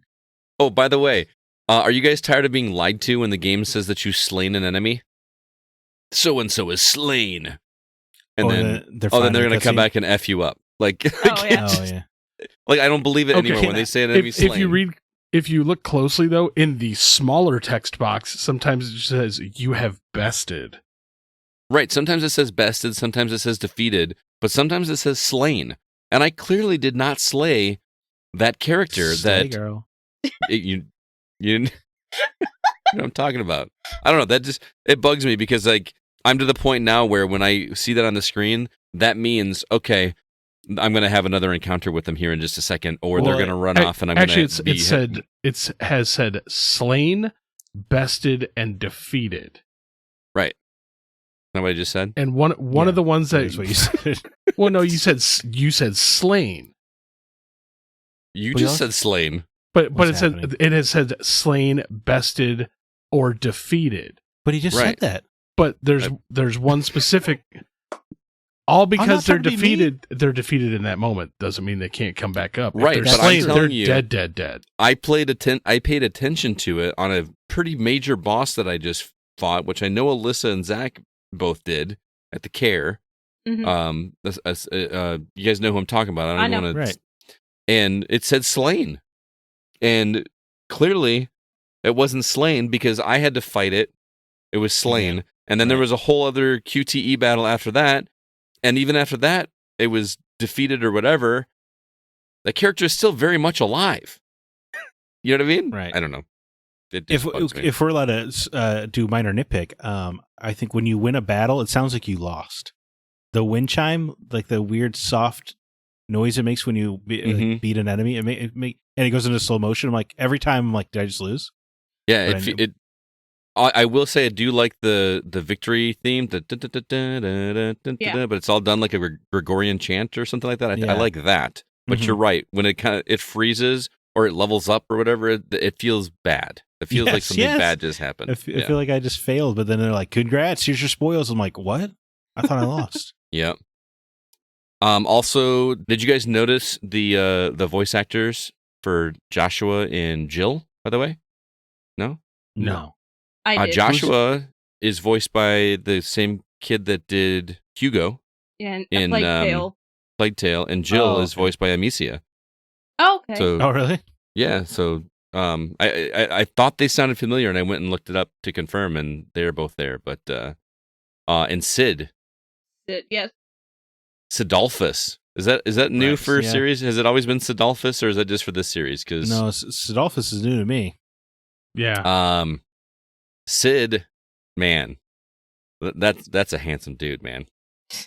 Yeah. Okay. He might be my favorite iteration of Sid in any Final Fantasy game I've played, because, man, he is just the epitome of cool. Let me circle back around to that. There's the two guys that you meet up with and like just bro up with early in the game. Yeah. Why the hell wasn't that Biggs and Wedge? Right? Oh. I was so mad because I'm like, is this clearly a Biggs and Wedge moment? It should have been. I didn't even think about that till you said that, but yeah. And I'm just like, that actually made me kind of mad because almost every other time that you run into a Biggs and Wedge in a Final Fantasy game, it's always early in the game. Yep. And I'm like, two guys are coming up to me. This is clearly going to be a Biggs and Wedge joke. Yeah, surely they'll show up later. Right? It's better. I mean, Biggs and Wedge don't sound medieval. Is probably the problem. They have to be like, I don't know. I can't think of a medieval sounding name. Wedgeford. There you go. Yeah, something like that. All right, so I am out of things to say other than I will kind of wrap up and say that I understand the combat is very repetitive and you are doing a lot of mashing, but similar to Zack's sentiment, I don't care. I am having so much fun watching these battles unfold. Granted, the random encounters or whatever, but I genuinely look forward to seeing what they're going to pull off next graphically, with the bosses, and it just feels epic. And I feel like what Zack feels like when he plays a Dark Souls game and just dominates everything. I'm finally experiencing that, but it's an easy game. So, don't discount yourself. You know. I'm shocked at how I've gone through multiple boss battles without taking a single hit. Like it's just kind of crazy to me. Well, your ring of timely whatever, is that dodging for you, or what is that doing? It gives you like a half a second notification. QTE basically to press the R1 button to dodge, as opposed to having to time it yourself with the telegraph moves from the enemies. Right. So I don't even have to think about it. I just wait until this thing pops up and I press it, I dodge, I counterattack, and then I just keep swinging. Okay. Dodge, counterattack, keep swinging. Wait till he staggers, unleash all my icon, and it's as rinse, repeat. As a Souls fan, it is hard to sometimes see the telegraphed moves though because of all the particles and everything happening on the screen all the time. So that doesn't seem that big of a cheat, actually. And that's why I'm using it, because sometimes it is hard to tell, and I'm not the best at dodging. So. I use the attack, evade, and the one that you get with a buddy. The one that you use all three of them, and you think that, well, of course the combat's easy. I've taken them off and I've put them back on. Okay. But I only didn't really feel like it changed much. I use the one that bosses the dog around. Ah, okay. By the way, I don't know. Have you petted? Yeah, I got the trophy for petting Torgal. Oh, I looked, and that's a rare trophy. That's insane. I know. You only got to pet him 5 times. Well, Yeah, I think that's 5 because times. everybody's so nervous to pet the puppy after Diablo. Don't tell Alyssa that. Alyssa, don't pet the dogs. Don't pet the dog, Alyssa. Do not pet the dog. What dog? That's not a joke. In Diablo, do not pet the dog. Do not pet any dogs. Dog. Is it a main story mission? No. Just There's like dogs random in every dogs you town. come across. Don't pet the dog. Don't pet the dogs. You'll just be don't sad. do it. I've never seen a pet prompt. Okay. No. Well, when you do, don't. No. do it. There isn't a pet prompt. But if you walk up to a dog and say hello to the dog, you will pet the dog. But don't do it. Seriously, just don't do it. That's all. It. No, like you really don't want to do it. You will not play Diablo anymore. You will be a sad girl. Yep. Anyway, Final Fantasy 16. Love the menus. Really? I agree with Zack. I actually do like these menus. I think the menus are clean, and most importantly, you can use a D-pad to scroll through them if you want. They're not cursor click menus. Yeah, except for the ability menu. But you can still cursor. You can still. I use a D-pad. Oh, can you? Okay. Yeah. You can. Every screen lets you do it either way. Why is that hard for anybody else to understand? Yeah, that should just be the default. That's a good point. Right? Yeah. So I needed to call that out. And I do think the plot, I'm liking the characters and the way they're interacting, like Sid and Clive are a great duo, or Clive and this other character I have are really good together. There's a lot of cool character works in the way they have histories and stuff together. But I think the plot itself so far is just kind of almost laughably predictable, I guess. Yes, I will agree with that. To the point where like there's two major plot twists, and one of them, like, I was legitimately confused that the game didn't think we knew it. Right. It's almost like the audience knows this, right? It's just that Clive doesn't. Right, but and that's what I thought was happening, but then the game really treats it like a we gotcha kind of moment. But it's no, that's the only, I don't know how else you interpreted this information to not come to this conclusion. Especially if you've played a Final Fantasy game before. Or any fantasy story, really. Yeah. And then there's another one that is also just like, as long as you have reading comprehension, you should be able to figure out. So it's a little predictable in those ways. I'm hoping that does not continue to be the case. Because I've played lots of Final Fantasies. I would not have called most of them predictable. Yeah, that's fair. So I think as this progresses. Oh, you know what? I had one more thing I wanted to say that I did not put in my notes. For the first time in as long as I can remember, I changed the visual setting from whatever to performance, just that fidelity. Mm-hmm. I changed it to the frame rate. Okay. Because I don't know if you guys have this issue. I mean, we're obviously all playing it on PS5, but when you spin around, when you spin around, I feel like it's chugging. Oh yeah, there's some screen tear. So I switched it over to performance, and it's better, but it's still not great. There is a audio bug in reference to the new party member I have that I need to ask you guys about, because it creates, you can hear the game teleporting the character model around. Oh really? Oh. And this character has a very high pitched noise on their costume or whatever, and it's very grating to my ears. I had to Google it because I was like, is something bugging out? Is something wrong with my PlayStation? And no, there's like Reddit threads about people just going crazy over this repetitive sound effect that happens when you have this character in your party. And I'm hoping you guys don't notice it, because that would be great. Well, I'll probably notice it. There's no way I'm not going to notice it now. I've got very sensitive hearing. Maybe not. I don't know. You guys might be tricked. Are you playing with headphones? No, I'm not. Oh, okay. But it's driving me bonkers. I'm trying to drown it out, but I cannot. It's I had to stop playing it last night because the sound effect was so bothersome. But if you run around while keeping that character in your view, you do not hear the sound effect. So it's only if they're off screen. Yeah, because then they're teleporting the character model around to keep them close to you. It's really, really jarring. I don't know how that didn't get picked up in like QA or something. But it's very aggravating. All right, Final Fantasy XVI.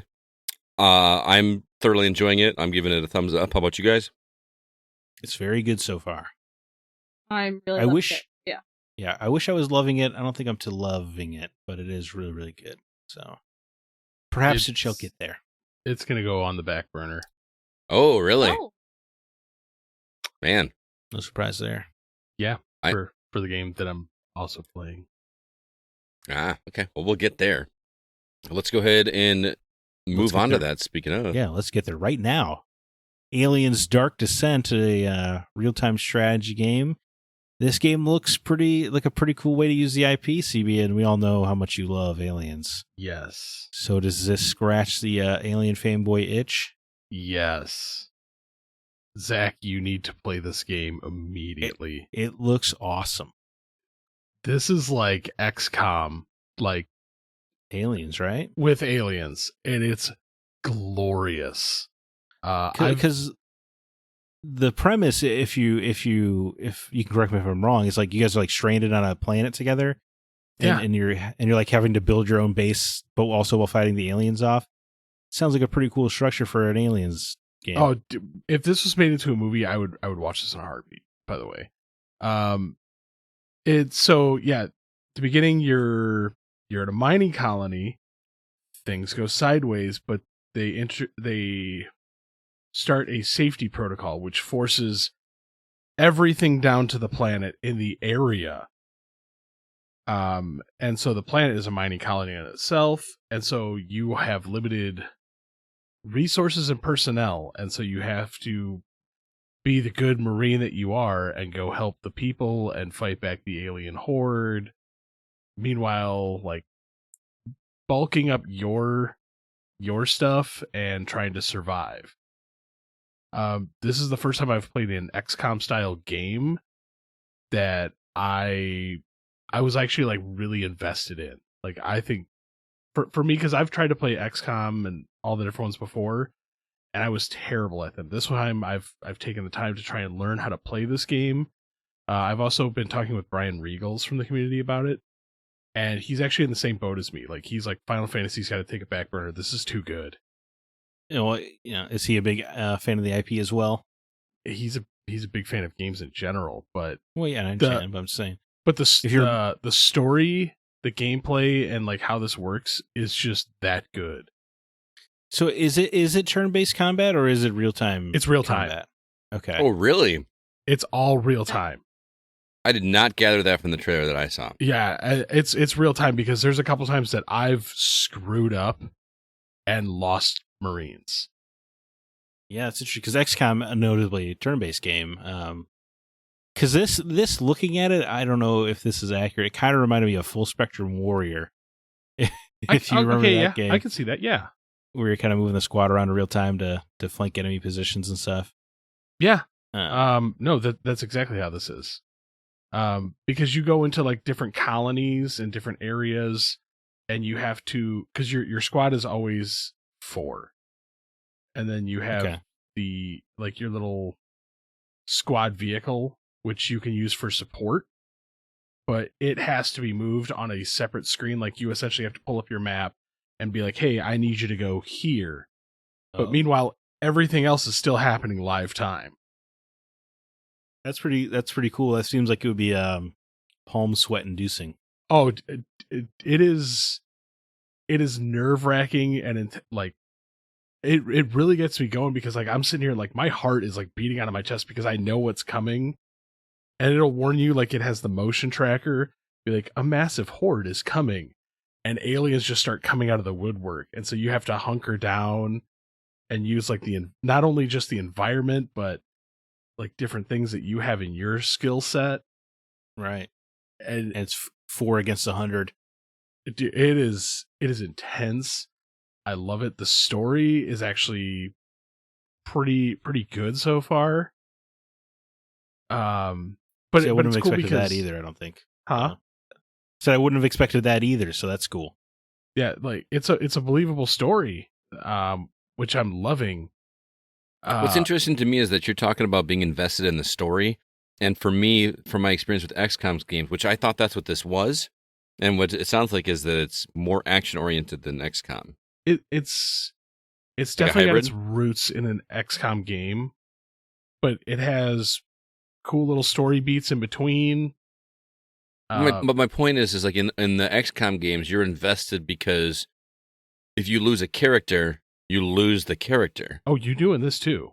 That's what I'm saying. But you're invested that way, and you are invested into the actual lore. Partially, it's because you love the franchise so much. You love the IP. Yeah. Right. But you're saying the story and the side stories and everything are on top of the cool gameplay are also quality. Yeah. Because you're learning more about, like, when you go to each different mission area, there's like a checklist of all the different things that to move from that area on that you have to complete. And you don't always necessarily complete them in one run. Right. So, and this is where the game gets like really intense. Is so you'll run a mission and you'll complete part of the mission. When you go back, your Marines have downtime because they've suffered either injuries or like mental trauma, which you have to manage as well. But while you're doing that, the infestation level of the planet is increasing. And so for each level the infestation increases, when you return to that area, the amount of enemies increases, not only in number, but in frequency. Oh, okay. So it's kind of a push-pull of, I need to let my people rest, but I also need to get back in the field to try to keep the numbers down. Yeah. Because you wait too long, you're just going to have a crap storm to come back to. Yeah. I've already fought multiple queens. Okay. Yeah, dude, it's intense, but you have more than just the typical like drone. Like I've come across like the runner from Alien 3. There's like a bull alien, which references back to the Dark Horse comic era. There's the queens, and there's actually like a checklist of like all the ones that you'll run into, but they're all like blocked out because you haven't seen them yet. And I'm loving it because as you go through these areas, you're uncovering more of like what happened on this planet, because there's clearly something at work here. As you increase your character's levels, like there's different, like you can become like a medic or a hacker or a gunner. And so just, it's just such a great use of the property that at first, like I was kind of on the fence about, but this game has got its like claws in me so hard that I don't care about anything else right now. Like you're like, no wonder you're going to put Final Fantasy 16 on the back burner. That's why you've been like, when are you going to pick this up? I'm like, bro, I don't care. Like I have no desire right now because this game is that good. What's nice to me about from the gameplay I've seen is that it looks like it would be fun even if it wasn't an Aliens game. Yeah.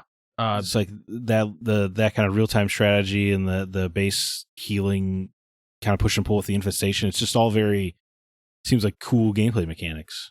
Yeah, I mean, you could drop this in any other universe and just replace the enemies, but the way they've formulated it is so good, it's addicting. For me, it's just the fact that not only is the gameplay addicting, the gameplay is fun, but the story is also so good that I'm like, for me, this is just a perfect storm, and it's already on my list for this year. Well, yeah, of course, yeah, nice. And like I said before, I've hated this style of game. I'm looking forward to the DLC where they just add where a predator randomly spawns every now and again. I would love it. Wouldn't that be awesome? Yeah. Or just give me a team of predators and let me go hunting. Just a predator approaches and then you just like your heart sinks into your gut. That would be pretty cool. So Aliens, Dark Descent, you're playing on an Xbox, but it is everywhere. Highly recommend. PlayStation. Cool. Well, you get to play it then, Scott, if you want, huh? Yeah, I could. And so can Rich Johnson if we hear back from him. Got that code sitting right here for you, man. So, Scott, you've been playing Crime Boss Rockay City, which, with the promotion of this game, they really advertised the fact that the cast included a bunch of famous actors from the 80s and 90s, such as Michael Madsen, Kim Basinger, there's Danny Trejo. What is this game exactly, though? And how does it utilize these actors? I'm so glad you asked that, Alyssa, because I had no idea what this game was going into it. Because the way they marketed it was strictly just based on the talent, right? Yeah. I feel like a lot of people are like, "What is this game?" And the easy answer to that question is Payday 2. Okay. But there is another layer to this game that I think makes this something very special. I've been playing it with David Newman from the community. He's actually reviewing it for us, but the developer the PR rep, Stride PR was kind enough to send us 2 copies so that we could do the multiplayer, and that's where we started. And the multiplayer to me is straight up Payday 2, where you're robbing a Brinks truck, or you're breaking into an enemy compound and hacking their safe kind of deal.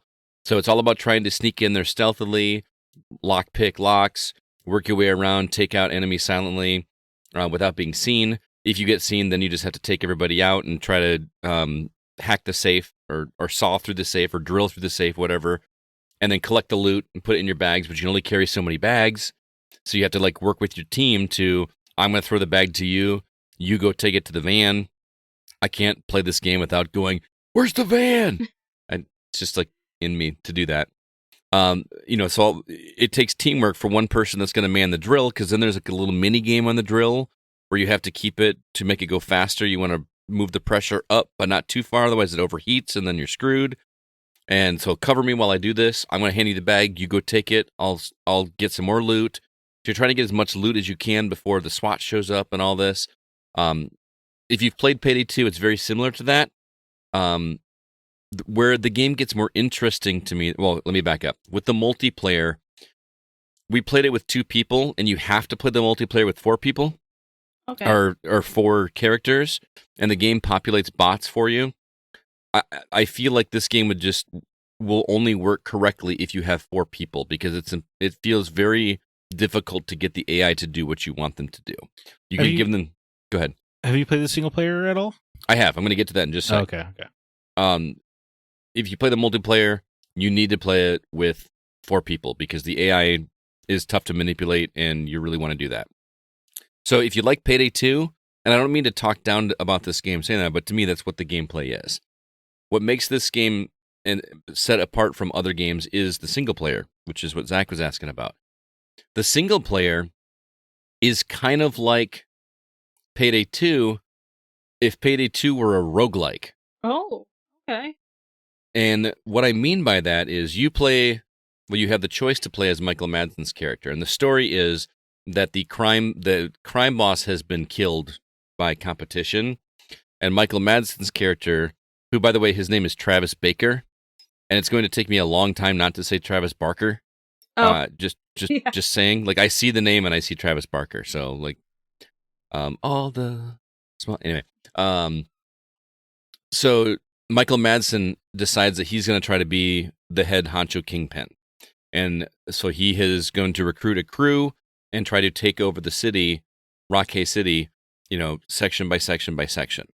So you are more or less going through doing these missions. Some of them are Payday 2-esque. Some of them are just like clear out compounds. Some of them are to collect something. Your first guy that you hire is Michael Rooker's character. His name is Touchdown. He speaks in football puns. I'm not making this up. This is actually what he does. And you more or less work your way through and try to get as far as you can. If your character, Michael Madsen's character, Travis Baker, dies, you start all over from the beginning. They do the little rewind feature where you see some of the things that have happened very quickly, and then you start over from the beginning. But you now have permanent upgrades that you got along the way if you hit a certain level. So now it makes that next run easier, and you can make it further and further and further and further. The twist on it is that you don't have to play as Michael Madsen's character. So if you play as the lieutenants, you can play the game, and if you die, you just get a game over and you start on the same day that you were at. But you can't collect the permanent upgrades. You have to be playing as Michael Madsen's character in order to get the permanent upgrades. Does that make sense? It does. What's the incentive to play as a lieutenant? It's a good question. I mean, you can make progress, so you can progress without the risk of having to start all over. So if you think that your characters are beefy enough that you can do it, you can try it a couple times, or maybe learn the level layout and learn out what you're going to have to do. And then once you've got it figured out, then go in and play as Michael Madsen's character so that you can get the upgrades. And I think that's really clever. The thing that bugs me about the game is I've been playing multiplayer games for a while, and I'm used to things. Even though I don't play them a ton, I've played some Call of Duty, I've played some Apex, I've played some other shooters, and by comparison, this just feels slower and clunkier. It's still very functional. It works. It's just I want it to be at a faster pace than it is, and I can't decide if that's the way the game is designed, or if it's just that my character is so low level right now, and as I increase, things are going to start feeling better. Does that make sense? It does make sense. Yeah. But it seems very much that clearly the money was spent on talent. On the talent in this. Like even the cutscenes and stuff just feel very jaggedy edges. It's very campy B-movie lines. I feel like CB would really like it.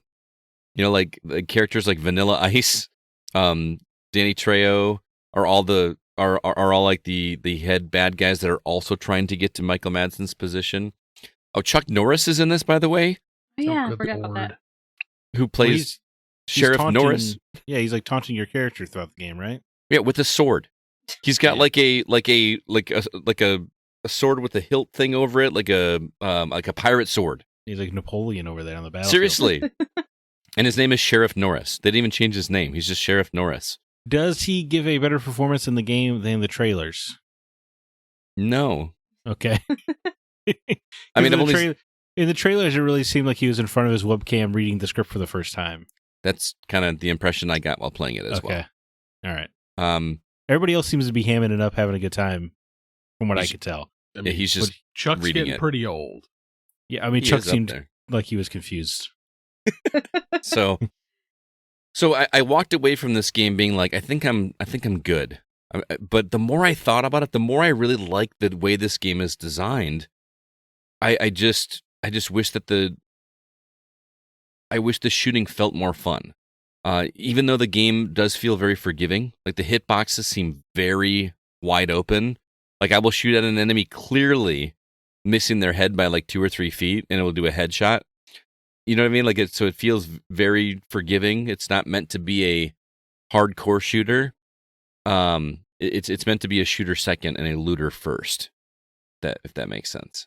So I really like what they do. I don't know if it's because my character's not beefed up enough, and I wish that those incentives came a little bit more faster and furiouser at the beginning to incentivize you to keep on, because otherwise the game starts to feel repetitive. You literally are doing the same missions. Granted, right. They're easier, but you're still doing the same missions. It might be good game to throw some podcasts on while you play or something. Possibly. And the benefit of other roguelikes is that a lot of those games are procedurally generated. You know what I mean? Where it's different. What's procedurally generated here is just like the location of where the loot is now. You know what I mean? Like you just have to find where the safe is or something like that. It's in a different location. See, on paper, that sounds better to me because then the level design could be better. But you know, if the levels that you get aren't great, then it's gonna. No, I think the levels are fine, and they're pretty interestingly crafted. It's just I'm a story guy.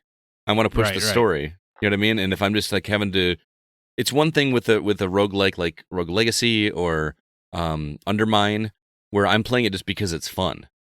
The shooting here isn't as fun as it is in other games, so the repetitive nature kind of brings it down a little bit for me. But I just love the concept and how this is designed. I just wish that maybe they had baked it a little bit more. I don't know. But it's still really solid, and I want to play it with a full group of people instead of just one. No offense to David, but he agreed with me when we talked about it. He's like, this needs to be played with 4 people. Hey, man, if Stride, if you're listening, you want to shoot us an extra code, I would love to check this game out. There you go. Yeah. So that is Crime Boss, Rockay City. I would recommend it. Like I said, and that's coming from a person that's not a multiplayer shooter guy. I kind of fell off of Payday 2 very easily just because I just felt like I was doing the same thing. But if you like that style of game, I think this one takes it to another level that is really interesting. I kind of really want to check out the single player. The shooter roguelike does not seem like something we get a lot of. Right. So I I agree. kind of want to see how that works, I agree. Like I said, the more I stewed on it, the more I was like, man, I really like this concept. I just suck at it. So I don't want you to turn your nose up at this game, or anybody turn their nose up at this game because I'm not good at it, because it's some really cool stuff going on here. All right, CB, real quick, let's talk about Full Quiet, which is a game that you were reviewing for us on Xbox, but it is a game that's on Xbox, PlayStation, Switch, and PC. But it is a game that you actually also own a physical copy of on the Nintendo Entertainment System. This is 8-Bit Legit is the publisher. The game is developed by Retrotainment. So it is actually a Nintendo game that's been ported to console. I'm really curious to hear about this because I have not tried it yet. So talk to us about Full Quiet and what makes it special. So Full Quiet is a brand new Nintendo, NES IP for the people at Retrotainment. Believe it or not, Scott, you've actually played part of this before. Oh, at the Midwest Gaming Classic? Midwest Gaming Classic, but that was like early alpha. I feel like it was a different game at that point. No, it wasn't. Okay. It's just this game's taken a while to get to where it needs to be, because this is an NES game that legitimately pushes the console to what it's fully capable of. Yeah, I remember reading about that. Like there's a lot going on the cartridge version of this that really pushes the NES. Yeah. I mean, most people, when you think of an NES game, it's a static screen, character moves left to right, and enemies move. This, like, the foreground moves, the background moves, like the character actually has full animated, like, raises his arm up, you can see his hand grip on things, and like will pull himself up as he climbs, like hand over hand down a rope.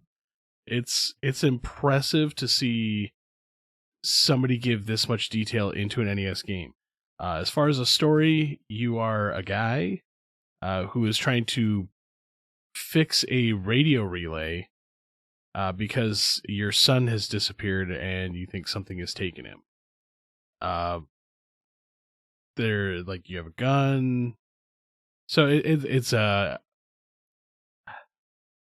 only thing I can think of to try to explain it to is it's kind of an action adventure RPG. Okay. Action adventure platformer, not RPG. So I mean you're traversing around, you're exploring. Reminded me of Faxanadu from the NES. Yeah. Only not in a fantasy setting, like in a modern setting. Yeah. And it's all green and black. Mm-hmm. So almost like you're looking at an old tube TV. Oh, okay. So it's got a really interesting vibe and aesthetic to it. But man, this game is not for the faint of heart. Tough, huh? It is difficult. It is definitely a where the hell am I going kind of game. I got that impression. Like, is it difficult to do the platforming and shooting, or is the difficulty coming in figuring out where to go? It's super smooth. Oh yeah, okay. I was really surprised by that. It's just like you are literally exploring the woods and the surrounding area, trying to find everything. Mm-hmm. It's just like, oh, I came across this wall. I need to go find a key. I'm gonna search around, find a key, but I have no idea because there's nothing that gives you any idea where the key may be. This is, you just got to like random. It's like that's why you like it then, because like the original Zelda, where you just had to start burning bushes. Yeah. So it's all about experimentation and. I didn't say I didn't like it. I'm just saying this is not for the faint of heart. Gotcha. Okay. It feels like an old school NES adventure game where it feels like you bought this game at a flea market with no instructions, no manual. Figure it out. Okay, I kind of dig that. Yeah, I'm liking it. It's difficult. All right, I'm looking forward to trying it.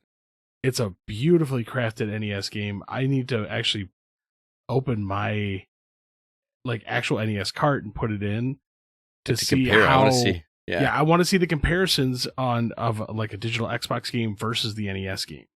Okay. Because if the NES game actually plays like it does on the Xbox, damn, I'm impressed.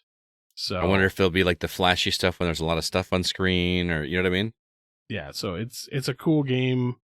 For those that like old school style games, check it out because it's definitely a work. Like these guys put a lot of work into this, and it's definitely a work of love. So Sounds good. That is Full Quiet. If you like retro games and want a little bit of a challenge, but you want to play it on a modern console, you can do so on Xbox, PlayStation, and Switch. The game is called Full Quiet. Thanks for checking that one out, man.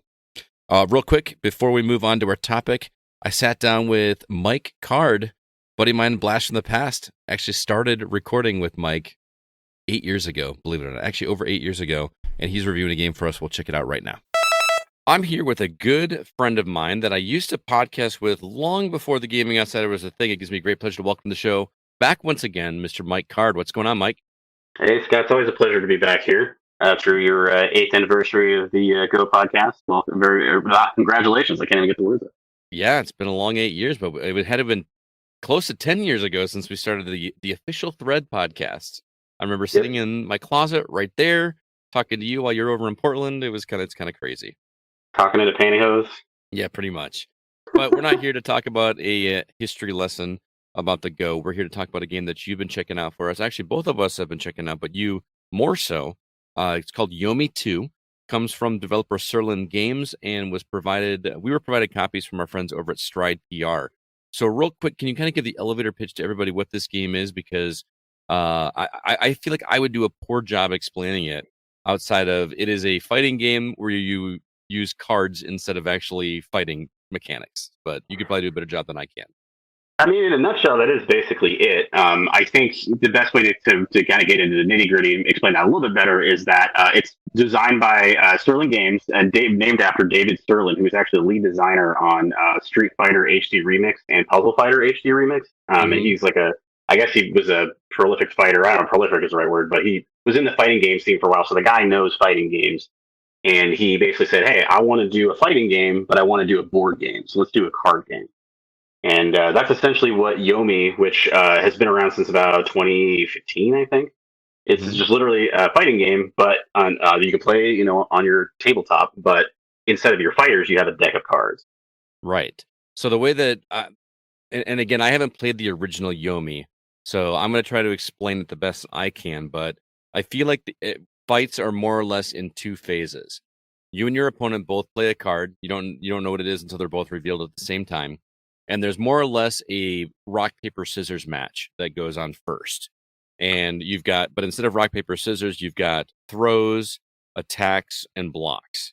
And basically certain ones, rock beats paper, paper beats, I'm doing that wrong, but paper beats rock, rock beats scissors, it's one of those. And then whoever wins gets to go to the second phase where they actually get to try to land some kind of attack. Am I right so far? Yes, correct. All right.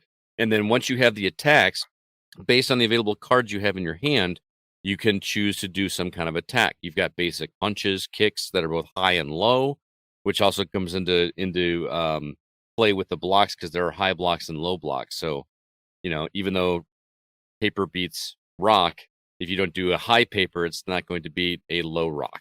Am I saying that right?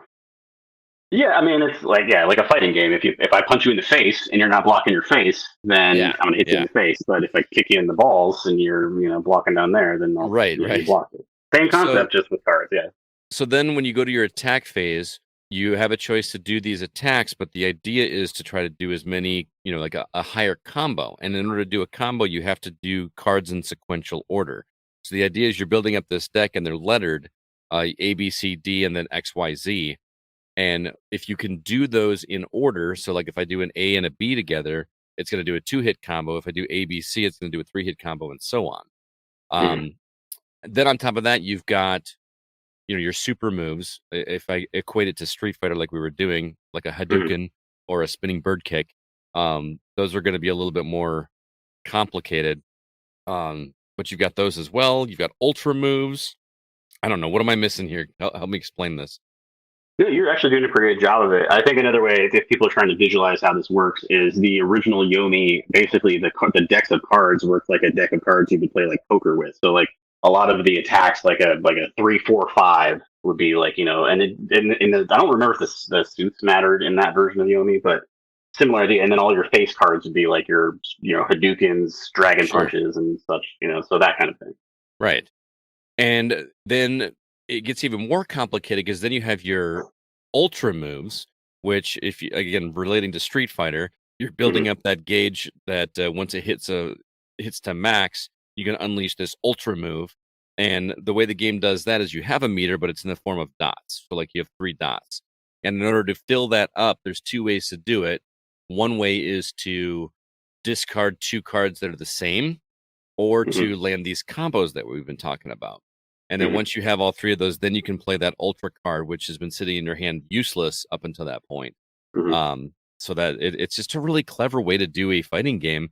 I kind of imagine this being a fun one to play in person, where you're actually using physical cards and doing this. And I mean, I'm the digital guy, so I feel weird saying that, but part of me is like, I get why people like you love playing Magic the Gathering, because like, I'm going to play this. You know what I mean? And it's another game that allows you to do like one of those, I just played 6 cards in one combo, and you feel like a genius, especially when you also get that thing of like a fighting game as the meter ticks down, because this game does a great job of, even though it's a card game, it looks a little bit like a fighting match or like a fighting game thing, where you've got the kind of character portraits on each side, and kind of has that Street Fighter 4 watercolor look to it, which I kind of like. And then those ultra moves you were talking about, they also have a little kind of cutscene that comes off if you land one of those, which is another good, like, feels good kind of fighting game move. Right. Or kind of feeling to it. Well, hopefully we can get to play this together, because Stride PR was gracious enough to provide us with 2 codes that we could do that. We haven't had a chance to yet, and I've gone through basically the tutorial. You've been playing the game. How are you enjoying the quote unquote campaign of it? I think they've got a kind of a basic outline for what they want to put there, because the game as it is right now, and it is in early access, what it looks like they want to have is sort of this idea of you go to these different places with your decks and you kind of fight the guys there, and they've got this little like social media sort of fake Twitter thing there of all the people you're playing with at a store. So like the first place you go is like a card game store, so there's all the other people there, and then there's like the one guy who's like the bully, and then like you basically keep playing a bunch of those games, and then you do a tournament and you're like trying to beat that guy. And that's kind of cool. But I would say that none of that has added to the gameplay. It's just sort of been a way to play a bunch of games. But it looks like they have a lot planned for that. I'd like to see how they're going to expand on that, and maybe kind of what challenges they have there. There's an interesting skeleton there for something interesting. The other thing that we didn't mention about the core gameplay is something that wasn't explained to me in the tutorial, but you were trying to explain to me over text when we were talking about it today. And that is the way that, this is somewhat of a chance game, but it's also strategy. But the game does this way to communicate the probability for you, because like, imagine if we were playing a rock, paper, scissors match, and I had a pie chart of how many times you threw rock, or how many times you threw paper, or how many times you threw scissors. But this one actually gives you probability based on the limited number of cards available in your opponent's deck, and based on what they have in their deck. So you could potentially know that there's a 75% chance they're going to play a throw, and I'm going to pick on that. Is that the way you explained it to me? Yeah, basically, and the original Yomi digital version, which is on iOS, if somebody wants to go see that, I don't think it had this, but yeah, basically, when you're playing Yomi with somebody, they can see the cards that you've already played in your discard pile. That's face up. So if I know that, hey, Scott's played, like he's burned 2 of his blocks, for example, and he only maybe has 1 more block, then I know the percentage of the amount of times he's less likely to play a block now, because he's kind of burned those already. And there is a way in the game to kind of get those back out of your discard pile. But the game does a great job, and it does this cool thing in Yomi too, where it gives you a little pie chart and says, oh, it's going to be this percentage, so it does the math for you, basically. It makes it a lot quicker. Gotcha. So it sounds like you're easily recommending Yomi 2 for everybody to check out, yes? For people that like fighting games and people that like card games, I think absolutely. I think if you're kind of intimidated by either, maybe wait until they've done a little bit more work with the tutorials. But I think that if you're at all interested and you're just, absolutely. I think Yomi's a great game, and I think it captures fighting games really well. So If this does sound like something you want to try, definitely give it a try. It's a lot of fun. Sounds good. And we're both playing it on PC. I'm on my Steam Deck. I think you're playing it on both PC and Steam Deck. Thanks for checking it out, man. And we can look forward to the written review here in the next week or so. Yes? Yep, working on that. And I'm working on kicking your butt in some car battles soon. Sure. Bring it on, man. All right, man. Well, thanks for stopping by. We'll catch you later, okay? Yep, always good to be on. Thanks, man. Thanks so much, Mike. Real quick, want to remind everybody about where you can follow the Gaming Outsider if you'd like to join the community. Facebook.com/groups/TheGoCast. Also, our Discord is live and thriving. You can find a link for that in the show notes. We have a brand new member by the name of Tricky Genosis. Am I pronouncing that correctly, guys? Or is it Tricky Gnosis with a G, silent G? I would think the latter there, but I'm not confident. Okay. Also, if you'd like to help us out and review the podcast, we would appreciate it. Go over to Apple Podcasts and drop us a review, and we will read it on the show. We really would appreciate it. Also, our website is thegamingoutsider.com. You can find all of our episodes there, as well as all of our written content, and you can read Alyssa's review of Harmony, The Fall of Reverie as well, so be sure to check that out. Also, I should have mentioned this in the Patreon portion, but on our website, thanks to Christina's son, he helped me put together a link, a directory of all of our Patreon episodes. So because I don't know if you guys know, the Patreon app is is this Dom? Which Silas. No, Silas. It's Silas. Silas really put in some time, made hyperlinks for me and everything. So you can find every episode that we've ever recorded on Patreon, all categorized by category. So like we got all the games that aren't for us. We have all the spoiler casts. We have all the peace of mind episodes. And then it's just take you right there because the Patreon app is not easy to navigate and you really can't go back after past a certain date. So if you want to go back and look at past content, put that in your favorites and you can find anything you need to at any time. So again, the website is thegamingoutsider.com. With that, let's go ahead and jump into our From the Outside In topic.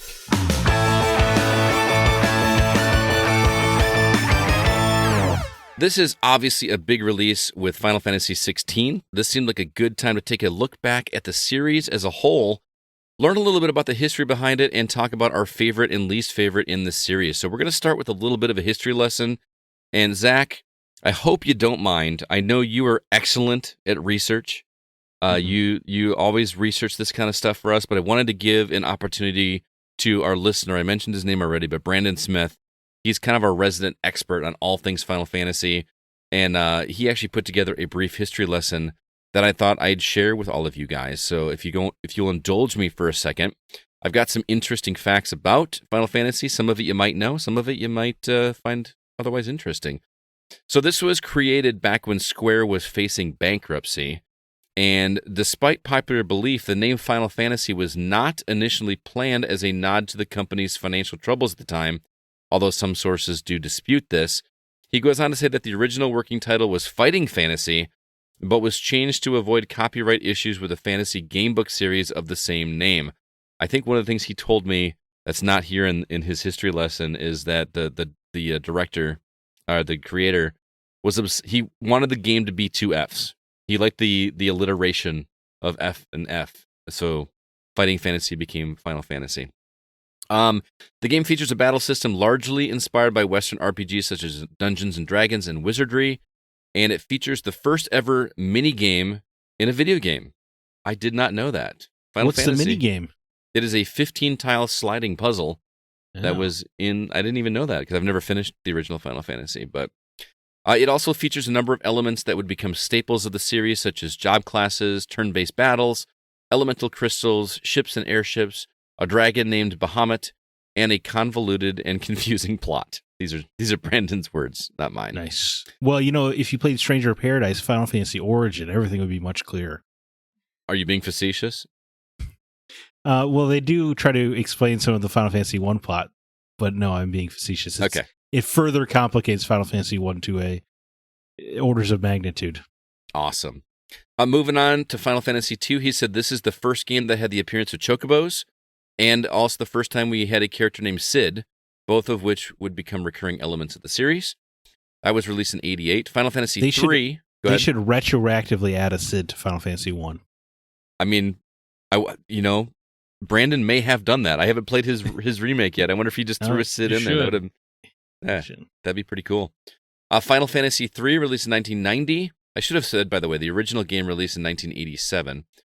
2 was 88. Final Fantasy III in 1990. It was the first game in the series to feature a job change system, along with several new job classes that would become iconic to the series, such as Summoner. This is also the first appearance of the series' iconic Moogles. Moving on to 91. Are we allowed to talk, or you just want to get through? Oh no, this? go for it, man. Please do. No, I just always remember hearing that Sakaguchi, wanted to tell stories or whatever, but his game designers wanted to make complicated fighting systems. So the compromise was that the odd numbered entries were gameplay focused, and the even numbered entries were story focused. Interesting. So that's why you get 3 has new combat mechanics, or 5, is very wide open, whereas 2, 4, and 6 especially are very story focused. Interesting. At some point, I just need to go through and play these games. They have a whole collection out now. I know, but if you want a physical version of it, it's about real expensive. $700. Right. I could get it digitally, but then you guys yell at me. So I hear a digital fan. What are you talking about? I mean, they're all going to be digital someday, right? Yeah, you can import them from. Last I checked, you get it on PlayAsia still for $75. Yeah, but it's not as rare as the other version. What do you care? You're right.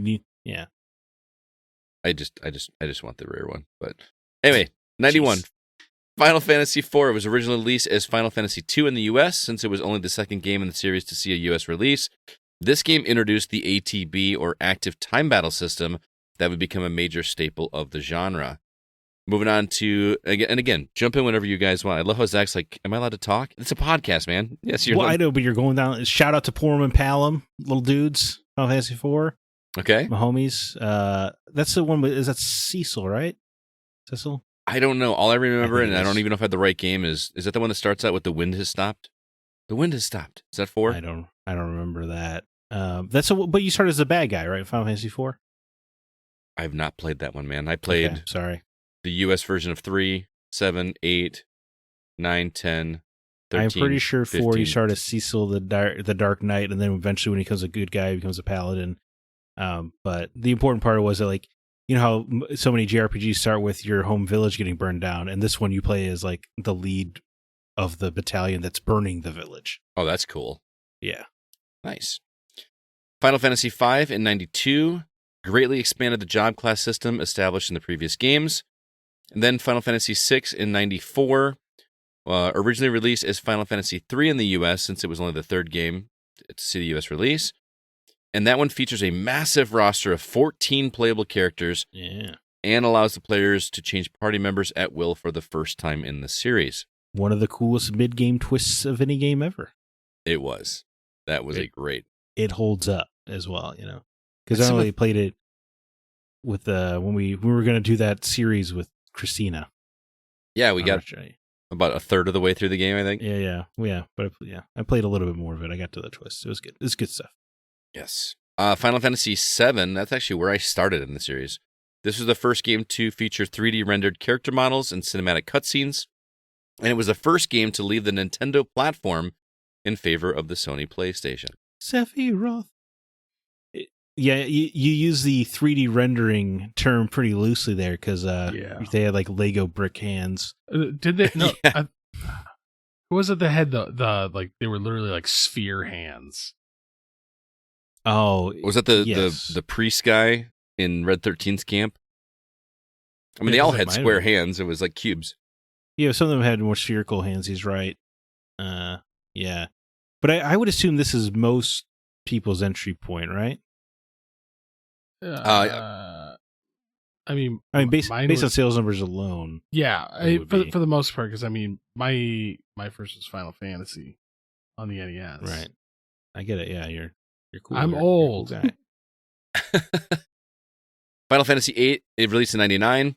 It featured the controversial magic draw system instead of magic points, and an experience system whereby enemies' levels scale in relation to the player's character levels. But I do respect that they didn't just say, well, 7 was a hit, let's do that again. Yep. Totally agree. 2000 brought Final Fantasy IX. This departed from the semi-futuristic settings of 6, 7, 8. Final Fantasy IX pays homage to the medieval style of the earlier games in the series. Features a job class system similar to the earlier games. And the series creator, Hironobu Sakaguchi, has cited Final Fantasy IX as his favorite Final Fantasy. He's got good taste. Final Fantasy X, 2001 was the first game in the series to feature voice acting. It was the first in the series to receive a direct sequel in Final Fantasy X2, and it features a unique battle system that allows characters to be swapped in and out of combat at any time. 11 was the online one in 2002 on PS2 and Microsoft Windows. This is Brandon speaking. He says, also known as the greatest game ever made. Wow, I didn't know this. It is What's that? I just didn't know that was Brandon's opinion. That's cool. I didn't either. This is the first MMO game in the series, massively multiplayer online, and is the first MMORPG ever to offer cross-platform play between PS2 and PC.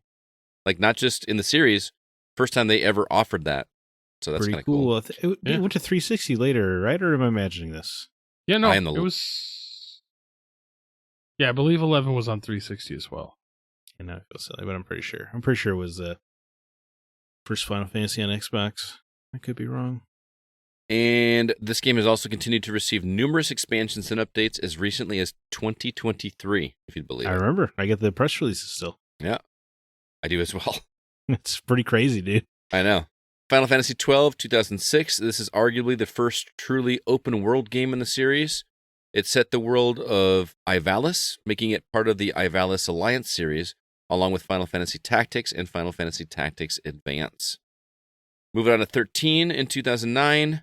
This was on PS3 and Xbox 360. It features a divisively fast-paced battle system and much more linear gameplay than many of its predecessors. The first game in the series to receive not just one, but two direct sequels in Final Fantasy 13-2 and Lightning Returns Final Fantasy 13. I loved that first one. I did not like either of the following games. I did not play them because the first game ended so perfectly. Oh, is that what it was? Yeah. That's why I didn't do it. I remember liking how that game ended. I didn't play them at all. No. 13 is very, very good. I love the music in 13 too. Yeah. Did you like 13 as well, Alyssa? Oh, I loved it, yeah. Yeah, love it. So that good. paradigm shift battle system was so clever, man. Yeah. Yes. It's almost worth playing 13-2 just to get some more of that, but yeah. I don't want to do that. Moving on to 14, online released in 2010, and Final Fantasy XIV: A Realm Reborn in 2013. This is the second MMORPG in the series. It was initially shut down after 2 years due to backlash from dissatisfied critics and fans, and completely rebuilt from the ground up and re-released as Final Fantasy XIV: A Realm Reborn 3 years later. I did not know that about that. That's pretty cool.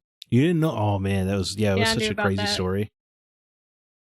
And then lastly was Final Fantasy 15 back in 2016, which was my game of the year that year. Wow, okay. It was in development hell for 10 years. Originally designed to be a Final Fantasy 13 spin-off game before that idea was scrapped when the decision was made to retool the entire thing for the newer PS4 console. And then, obviously, 2023, we just released this past week, Final Fantasy 16, and that is the first M-rated game in the series. And that's one thing we didn't mention. Oh, yeah? Final Fantasy Type 0 HD was rated M. Oh, okay. Why was it rated M? Language? Violence? I think violence, but that was a PSP game. This is the first mainline story, though. Gotcha. Game. Although interestingly, Final Fantasy Type 0 was also a Final Fantasy 13 spinoff originally that ended up not being a Final Fantasy 13 spinoff. Interesting. I didn't know that. Well, Brandon, thank you so much for the information. That was really awesome. And like I said, Brandon is very knowledgeable about the series, and he's actually done something really cool. He has actually remade the entire original Final Fantasy game from the NES. He calls it Final Fantasy Renaissance. He's added new classes. He's done a whole bunch of quality of life things to the game. I've played with it a little bit, but I'm not as well versed in the original game to know. But the people that have checked it out have said that they are loving what he is doing with it. And guess what? You can download it for free because he can't sell it because it's owned by not him. So all this work that he's done into it, you can download it for free. there's a link in the show notes that will take you directly there. Or if you want, he's actually coming to R2V2, and he's going to be setting up a booth where he's going to have it up for display for people to play if you want to check it out. So we're looking forward to meeting him in person. So thank you, Brandon, for all that work. But let's go ahead and talk with us as a group here about this series. What is it about Final Fantasy that has made it so popular and allowed it to last for 16 mainline games and all kinds of spinoffs? What has made it just keep going and going and going? For my estimation, it is because it's reinvents itself so constantly. Mm-hmm. You know, no mainline entry really feels like the last, which is always funny to me. Whenever a new Final Fantasy game comes out, you have everyone screaming, "This isn't even a Final Fantasy game." I'm like, what does that mean? Because it's so different every time. Yeah. But what makes it cool as a franchise is that it has those recurring themes. You know, you can always look out for a Cid. You always know the spells are Fyra, Fryraga, Fyra. You Phoenix know what Downs.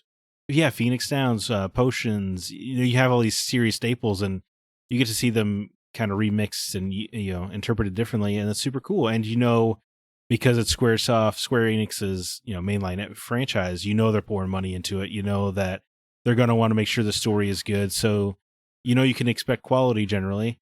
And yeah, it's just super cool. I mean, not every spinoff is great. I'm not a Crystal Chronicles fan myself. Ugh, I don't like that one either. But it is nice that they're willing to diversify what Final Fantasy is. And there's not a lot of franchises that are totally cool just resetting itself every 5 years, basically. Yeah. For me, it's accessibility. They're easy to get into. The stories are usually really, really good. I mean, outside of the original Final Fantasy, which I had issues with because I was a little kid and I didn't understand. Mm-hmm. But I think once you know how to read and understand a good story, these games are captivating. The story's almost always great. Until the last 10% when all of a sudden you have to save the world. Yeah, the recurring theme. That's usually a bummer, but outside of that, it's usually very good. But yeah, I it's always it's something different. It's because that's what I enjoy about it. I'm like, okay, what are we changing? Like, what's different this time? And it's so the original the Japanese drawn box arts. Oh, so good. They're always so eye catching. And there's so many of them. Like even the spinoffs. When we're doing research for this, I didn't know that Chrono Trigger is now considered a Final Fantasy game. It's not really. What? Actually, that's wrong. Apparently, Who Square said? has officially confirmed that the Chrono series is part of the Final Fantasy universe. Where and when? It was apparently a recent interview. Even All right, I will get you the link, Zack, to prove it. Yeah, I was gonna say it doesn't. Yeah, we'll just have to pretend that you're correct. I guess I don't know. Because the picture I posted for this topic included it was a picture of all the Final Fantasy games, Chrono, and included Chrono Trigger on it. And I was clear to make a point. And I said, "Look, guys, I know that Chrono Trigger is in there. I just like the picture of the image." And a lot of the people were saying, "I'm not mad at that," but I've not done the research to see why people are saying that it actually is. That doesn't. It's a completely different game director, isn't it? Yes. Well, no. Yeah. I mean, it was kind of a dream team, right? It had some Dragon Quest people, some Final Fantasy people, etc. It's a great game. Yeah, It's seriously a great game. But what was the other one? It was just a T. It's just a T. On the picture you posted. Tactics? Final Okay, Fantasy so Tactics? I didn't know if it was just Tactics or I'm like, are we talking Tales? Because I was Tales of Symphonia and stuff? Yeah, I No. was like, that would be weird. But No. It was Final Fantasy Tactics. But yeah, I mean, for the most part, these are all there's something for everyone. Mhm. I mean, I enjoyed just playing the card game in 8. Oh, Triple Triad? Is that what it was? What it's called? Yeah. Mhm. Yeah. Triple Triad. Yeah. Alyssa, what about you? What do you think has made Final Fantasy withstand the test of time? Well, I'm a relative newbie to the franchise. I've only played 3 games besides 16, so I can't offer as much, but just this series is iconic.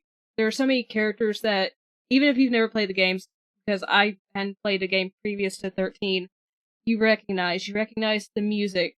I mean, you hear that music in places other than the games. Again, the stories are all so different from each other in each installment, and they're not afraid to take risks. And I mean, a lot of people, when you ask, like, what was the first JRPG you played, or what JRPG comes to mind, it's Final Fantasy. Mm-hmm. It's just iconic. Yeah, you guys have said most of the things that were on my mind. I think one of the things that stood out for me with Final Fantasy, and I know it's not the first series to have done this, but I love that it also incorporates modern technology in a lot of their games too. I mean, look at Final Fantasy VII, Final Fantasy VIII was. I mean, you almost get into like sci-fi territory in some places, and I just think that the characters are so recognizable and iconic. I mean, the Buster Sword. Even though people have things to say about 8, the Gunblade was interesting. Gunblade. I do too. Squall Leonhard is still like a very memorable character for me. We talked about Edgar in Final Fantasy VI. There's so many memorable singular moments and singular characters that are just very recognizable. And we haven't even touched on the music. I mean, we talked about we talk about the themes or the things that are prevalent in the entire series. I mean, the jingle at the climbing ascend of the harp and then bringing him back down, and that's in every game. The little finger for the menu, that's like an iconic thing from the beep alone, that boop, yeah boop, boop. Yep. Yeah. Mm-hmm. I can hear it in my head right now. The blue background for the menus. Yep, blue background for the menus, or the fanfare for when you defeat enemies. I just love. Zack's kind of said what I was thinking about that, is that there's just so many things that are recognizable throughout the series that make it feel like you're playing the same story, even though none of them have anything to do with each other. It's almost like you're in an alternate universe before multiverse was all the rage in the movies. I know that's a thing in the comics before, but I don't know. So I love it. So let's talk about our favorite games in the series. Alyssa, I know you said you only played 4, but which one stands out to you as the best? Well, I can't really include 16 yet because I'm not very far in. But I would say probably my favorite has been Final Fantasy VII Remake, because I never got to play the original version. Mm-hmm. And I can see why people love this game. I know there have been tweaks and different story beats in the remake. I really love it, but I mean, I don't hate any of the games that I've played. I love Final Fantasy 15, 13. I mean, those are the only ones I've played. So. All right. But 7 Remake is my current favorite. All right, CB, what about you? OG7. OG7. Why OG over Remake? Just because it's what I grew up with. I love sitting there staring at the materia. Mm-hmm. I love putting the combinations together. I mean, for me, like I always love 7 because of the materia system. But then I look at like 10, and I loved that big stupid like connect the paths. Oh yeah, magic. Love that. But for me, it's 7 and then 15. So 7 is you're giving us your top 3 is what you're doing. No, I gave you top 2. Oh, okay. So 7 and 10. Or no, 15 rather. 7 and 15. I just like the way they did the magic in 10. Okay. I didn't like underwater sports ball. What was it called? Thrash ball? Blitzball. Blitzball. Thrash ball was gears. Yeah. Zack, I already know what your answer is. Final Fantasy 9, baby. Don't get no better than that. Best character, best cast. We pretend Quina doesn't exist. But all these characters, it's a very sad story at its core, but there's a lot of happiness by the end. So I mean, it's just It's a wonderful journey, man. I don't know what to tell you. Beautiful. One of the best romance of the series, of course. Zidane and Dagger. Oh, come on, Zach. I always figured you for a Dirge of Cerberus guy. Right, yeah. I love shooters when I'm thinking about Final Fantasy. I'm going to say 6. I just think that the sheer scope of number of characters in that game, and it probably is a lot of nostalgia talking, but man, that music makes me feel like I am on an epic adventure more than any of the other games in the series. That opening so you gotta scene. play 9. That's what's wrong with you, huh? Is that what it is? I started it. Yeah. I gotta get back to it. But that opening scene in 6, when you're like in the Magitech armor, traipsing through the snow or whatever, and you just slowly see Narsha come in the distance. Yeah, and that's pretty good, man. And the title cards just keep. Oh, it's just so good, and that continues throughout. You have like a massively fun reveal within the first like couple hours of the game with Figaro Castle that just didn't know that was going to happen, and it just felt so awesome. And like you said, one of the best twists in the series, probably the best twist in the series. Yeah, probably, yeah. And one of the best villains. I mean, Kefka is great, man. I really like that. But I think 15 is a close second for me as well, CB, just because that is it's the best bro trip. Well, for me, it's the ending. To me, 15 was one of the few games in this series that actually felt like it had a satisfying ending. I love 7, but I felt really the ending fell flat for me in the original. Yeah. So 15 does have a beautiful ending, yeah. It does. Right. How about least favorite in this series? You got 2 more to pick from, Alyssa. I'd say probably my least favorite is 13, but Oh my god. I'm just saying. You hate it just like everybody else. No, I don't hate. No. I mean, it's very hard to choose, but I think my order out of the 3 I've played all the way through are 7 Remake, 15, then 13. I did not dislike any of them. All right.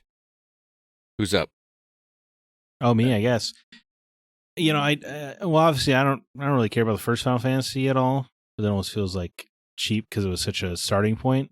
Mm-hmm. But dude, I don't think any of them are bad. Can I say that? Am I allowed to say that? I don't really.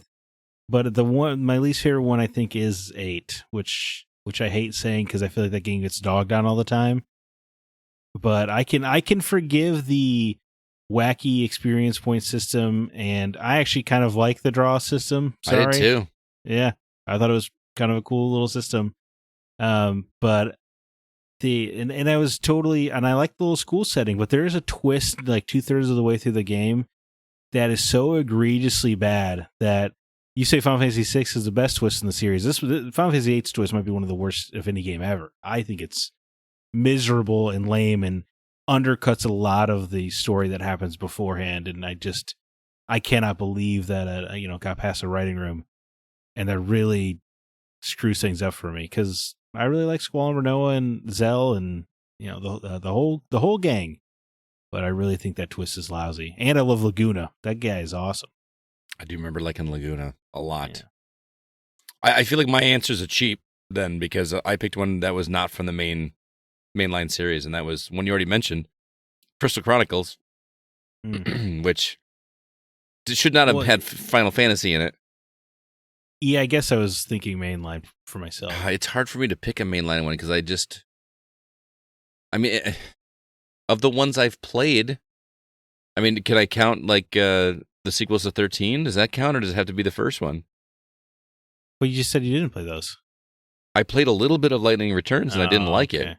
I didn't get very far because I just didn't like it. No, you know what? I want to put you on the spot, Scott Clark. The mainline entries of the actual number to Final Fantasies, no sequel cop-outs. Because Final Fantasy X-2 would be on the list too, then, for sure, because that undermines the ending of 10. But, yeah, give me an actual mainline entry. Okay. Well, I'm going to be hated, but I'm going to say the first one. Okay. Just because it's a me problem. Yeah, I do. I suck. I don't understand. No. Like, I started that game, and I'm like, I have no idea where I'm supposed to go and what I'm supposed to do. It's just... That's a rough game. He's right. That's why you got to play Final Fantasy Renaissance by Brandon Smith, the great great reimagining. I'm Mhm. not gonna lie, like the quality of life makes that game like really good. Okay. No, it's great work. Honestly, I'm not just saying that because Brandon helped us write a history piece. It's a very good remake. Maybe I'll Yeah. start there, do that, and then I need move play on to that. like part 2 on the Do it. on the Switch collection. So I think Brandon should make his own JRPG and have Yeah. and have me write it, of course. But let's do it. yeah, let's make it happen, Brandon. You got a story idea in mind? I got 1,000. Okay. We Tell me know the kind of Zack is a game- beautiful writer. Tell me the game you want to make. I'll write the story around it. Let's do it. Let's make Zack. Let's get Zack and Brandon together There you go. and make it happen. So let's go to the community, see what they said. Let's start over on Facebook, and we'll start with CB. Well, first off, my least favorite was 14. Oh, sorry, man. It's fine. I got 14. it in there anyways. 14 was the online one, right? 14 and 11 because I don't like Yeah. playing online Final Fantasies. There you go. Facebook, Jordan Derringer. My favorite to this day is still Final Fantasy IX. I know a lot of this is because it's the first one I ever played and beat, but there's something extremely charming about the game. As far as least favorite, feel like I'm gonna go for the low hanging fruit here, but I'd have to go with 13 as a whole. The first game in that trilogy was an uninspired mess, and the 2 follow-up games did nothing to help it. Did you like how CB had to count the Roman numerals to make sure he was saying 13 right? Well, it's also the fact that like I'm getting older, man, and small text. I want everybody to back up their podcast for like 15 seconds and listen to him pause so he can make sure he's got the right number. Well, at first I was just like, is that 11, 12? Oh yeah, 13. There we go. Man, Jordan and I are like disagreeing a lot lately because he said Link to the Past is no good, and now he says Final Fantasy 13 was what did he call it? A uninspired mess? Man, I love 13, except for Vanille. Vanille can die in a fire, but Oh, I love Vanille. She's great. I thought she was a great character. no, I mean the character was great. The voice actor they got for Vanille made it just. I wanted to stab my eyes out with a pencil. She sure did seem to enjoy the sound of summoning her Eidolon. Yeah, that's true. Yeah, that's true. Alyssa, you're up. Andrew Jack writes, I used to watch my friend play Final Fantasy on PS2. Those graphics blew my mind. I don't know which ones he was playing. That had to have been 10, right? 10 or 10-2. Theoretically, it could have been any of the PlayStation ones. Oh yeah, backward. Oh, compatible. yeah. Because they put like the anthology ones, like 3 and 4 were on Chronicles and Anthology. Anthology, Chronicles, Tactics, and then there was Origins, right? That was one and two. Origins. That's the other one I was Origins, thinking yeah. of. So yeah, I'm going to guess Final Fantasy 10 though. Yeah. If the graphics blew his mind, I'm going to guess it was Final Fantasy 10. Could have been 11. Could have been 11, I guess. Oh. That scene makes sense in context. I know. All right, Zach.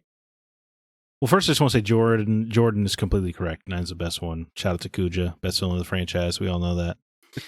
But Izzy Cosio writes in 4 or 2 as it introduced me to the series and is still my favorite to this day. Hot take, I found Final Fantasy Tactics Advance to be the superior game compared to the original. Whoa. Which bored the hell out of me. I'm what some might call a tactics connoisseur, and the original FFT wouldn't even make my top 10 list. Chrono Trigger is a masterpiece, and we deserve a remake. Izzy, I just want to say, I think you might be right on the gameplay front of Final Fantasy Tactics. Mm. But the story is exceptional. The actual gameplay is a little not Little rough. exceptional. Yeah, and Tactics Advance is great, but Final Fantasy Tactics is the first time I remember as a kid hearing if the punishment for a crime is a financial penalty, then it's only a crime for the poor. Yep. I remember hearing that in that game. That's a great quote. Yeah. Aaron Hughes II says, it'd be so easy to say Final Fantasy VII Remake. It's great. However, I've been upset at the loss of JRPG-ness of Final Fantasy. 15 can be played blindfolded. The remake was amazing in every other aspect, but the battle system in reference to Final Fantasy as a whole. I like every game for their uniqueness, but X and X2 are up there towards favorite. X2 had fun with the combat, but didn't stray from how they were. 12, wasn't X2 the one where they had like changing outfits and stuff? I've got to ask, why don't you say 10-2? Why don't you say 10? Did I say X2? Yes. Yeah. Ron Burgundy did it. Sorry, 10-2. No, I mean, you're allowed to. It's just funny that you can read every other Roman numeral, but you're given CB crap about not reading Roman numerals. You just keep going X. Sorry, I watched the X-Men movies recently, so like the X and X2 together makes me think. Yeah, like Wolverine showing up. Yeah, right. Anyway, Aaron goes on to say 10-2 had fun with the combat, but didn't stray from how they were. 12 strayed too far. Still a great game, and they brought back in the 13 trilogy, which I also love. Final Fantasy can most definitely be an action game. Crisis Core showed that a long time ago, but if I had a choice, there'd always be an option for classic gameplay within the main series. I have a feeling it's because Square does a pretty decent job at keeping up with the times, which leads to Final Fantasy always being relevant. Action games tend to sell more, so that's what they're doing. Kind of hard to argue with Platinum Games' success lately. Yeah, Good Babylon's Fall, noted success. Harsh. I'd say very lately. Yeah, that's not accurate, but yeah, I don't know. Right. They've always been a mixed studio. But somehow their reputation remains sterling. So I guess good for them. Yeah. All right. Jason Rogers. Best memories are part 1 for me. I used to sit around in school thinking of different class combos. Names could be hard to come up with as well, since you could only use 4 letters. Oh, really? Yeah. That's the OG. That again, fixed in Final Fantasy Renaissance. Scott, SCOT. That's what it would have been. Scoot Clark. How would you fit Scoot in 4 letters? SCT. Scoot. SC umlauted U. Scoot. Scoot It'll be Clark. Scoot. My cousin had an NES Advantage controller, and we would use the turbo button to buy 99 potions before heading into big dungeons. Wait, When what? Yeah. Just How would pressing it quickly make you be able to buy potions? because you had to buy it for each time. So it was just like, do you want to buy this? Buy. Like Right, so you select, could- buy, select, You buy. could select 99. No, I gotcha. I thought there was So like it just it said was like a that just cheat. Gotcha. Yeah. Okay. when we got the Nintendo Power issue dedicated to Final Fantasy, that was the best. We finally had maps. Yeah, draw your own, man. Yeah. or find the box one that still had the map. There you go. Alyssa? Salam. Final Fantasy VII on the PSX, which would be the PS1, I believe, over here. Correct. That game changed what I thought gaming could be. I cared about those characters, still do. That was the first time I had a personal score to settle with the main antagonist, and speaking of score, it's the first fully orchestrated soundtrack in gaming. There was a bard that was set in that moment, and Squaresoft was on a run.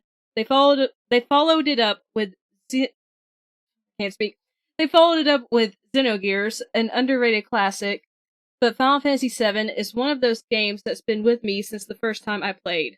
Hell, I'm in the middle of a playthrough right now. Nice. Well, I'm actually pretty sure, according to Scoot here, it's pronounced Xenogears. Shut up. Xenogears.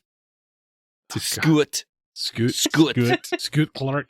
Scoot Clark. Yeah. Is there an umlaut over the A in my last name, too? I'm also in Swedish. Clark. No umlaut, just a tilde. Tilde? Is that what it is? Okay. Xenogears is a game that I owned, and I'm kicking myself for selling back when I was in the early 2000s. How's that feel when you saw the price on that yesterday? We did see a copy of it yesterday, and it was like over $200, wasn't it? Yeah. Wow. Yeah. Crazy. But I'm with Salam here on the music in Final Fantasy VII. To this day, granted, I've upgraded to the remake soundtrack just because I think they've improved on it in a number of ways. I still listen to it regularly, like when I'm trying to get work done. That's one of my go-tos. Love it. Absolutely love it. One Winged Angel's got to be one of the best jams of the franchise. Oh, so good. All right, Zach, you're up. Troy Heinrich writes in probably at 1.5 speed. 4 is still my all-time fave. I do love 6 in the opera and Kefka, but when you go back and think Tears of the Kingdom is awesome with Sky, Surface, and Depths, yeah, Final Fantasy IV did it first with the land, the underground, and the moon. The launching of the space whale, Palom and Porum's demise, the bosses, and of course the big twist about Cecil and Golbez, it can't be much better of an RPG for the time. A 3D remake of that story would be awesome. To make me want to go back and play these games. I feel like four needs a 2D HD remake at least. Yeah. Very good game. How long are the older ones? Like, are those? I think 20 25 hours. to 30. Well, that's not Yeah. that bad. I'm just so used to hearing JRPG and thinking like 60, 70 hours now. You know what I mean? Well, I mean, Right. Yeah. back then, I mean, yeah, 20 to 30. Something tells me Final Fantasy 16 is not going to be 80 hours either. No, it's funny because I thought I was for sure coming to the table thinking I was going to be further than everybody, and you guys are both like further ahead than me now. So I think I'm at the same spot you are, Scott. Are you? I think Zach's just a little bit ahead of us. Yeah. Sorry, guys. I didn't really sleep, so that helps. Hey, Just I don't sleep. understand. I understand. Oh, by the way, speaking of 16, I've been listening to some other podcasts that have been talking about playing the demo, and multiple people on one podcast I listened to were like, "Yeah, I just skipped the cutscenes. I just wanted to play the game." I'm like, "How can you skip the cutscenes in this game?" I can't do that. No. I've done it for demos before, but because you just want to like try out the game or whatever. Yeah. Mhm. But well, first of all, there wouldn't really be a whole lot of game then in the demo, without Right. The cutscenes, but also it's just the beginning of the game, so why wouldn't you just play through it as though you were playing through the beginning of the game? Because your save carries over if you Yeah. do that. So, but I just sit there and watch in awe. I'm like totally enthralled in listening to these characters just talk. No, I'm actually sometimes I'm a little bit annoyed. I'm like, oh, I got to play again already. Yeah. Yeah. I just want to keep watching. I just want to watch this as a series. By the way, who is the voice of Sid? Alyssa, you said you recognized him. Ralph Ineson. Where would I know him from? He's been in a lot of movies.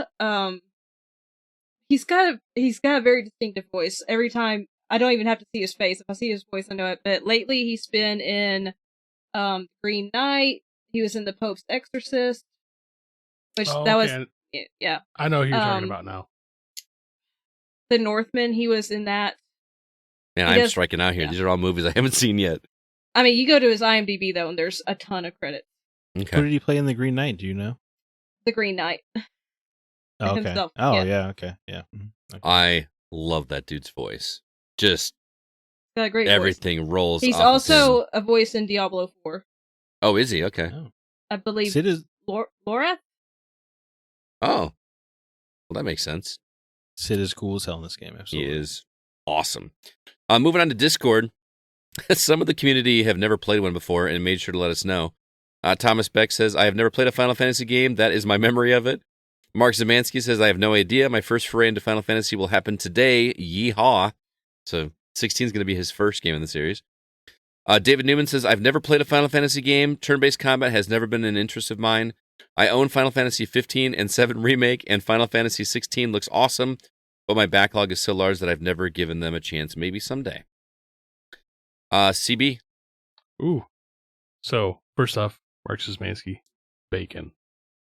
Bacon. Don't worry about it. Okay. The rest of the audience, don't worry about it. Just Yep, bacon. Don't worry about bacon. Fierus writes in, well, I initially felt that Phantasy Star was the superior JRPG experience throughout the 16-bit era, but wowzers, once 7 came along, I would be hooked on Final Fantasy at that point. Final Fantasy XI Online being years of soul-sucking, but I felt it went off the rails a bit for me with 13. I always felt a game by any other name would have clicked with me. Sorry, don't hate me. I just feel Xenoblade Chronicles delivered a more Final Fantasy 13 experience for what I was looking forward to Final Fantasy delivering after 12.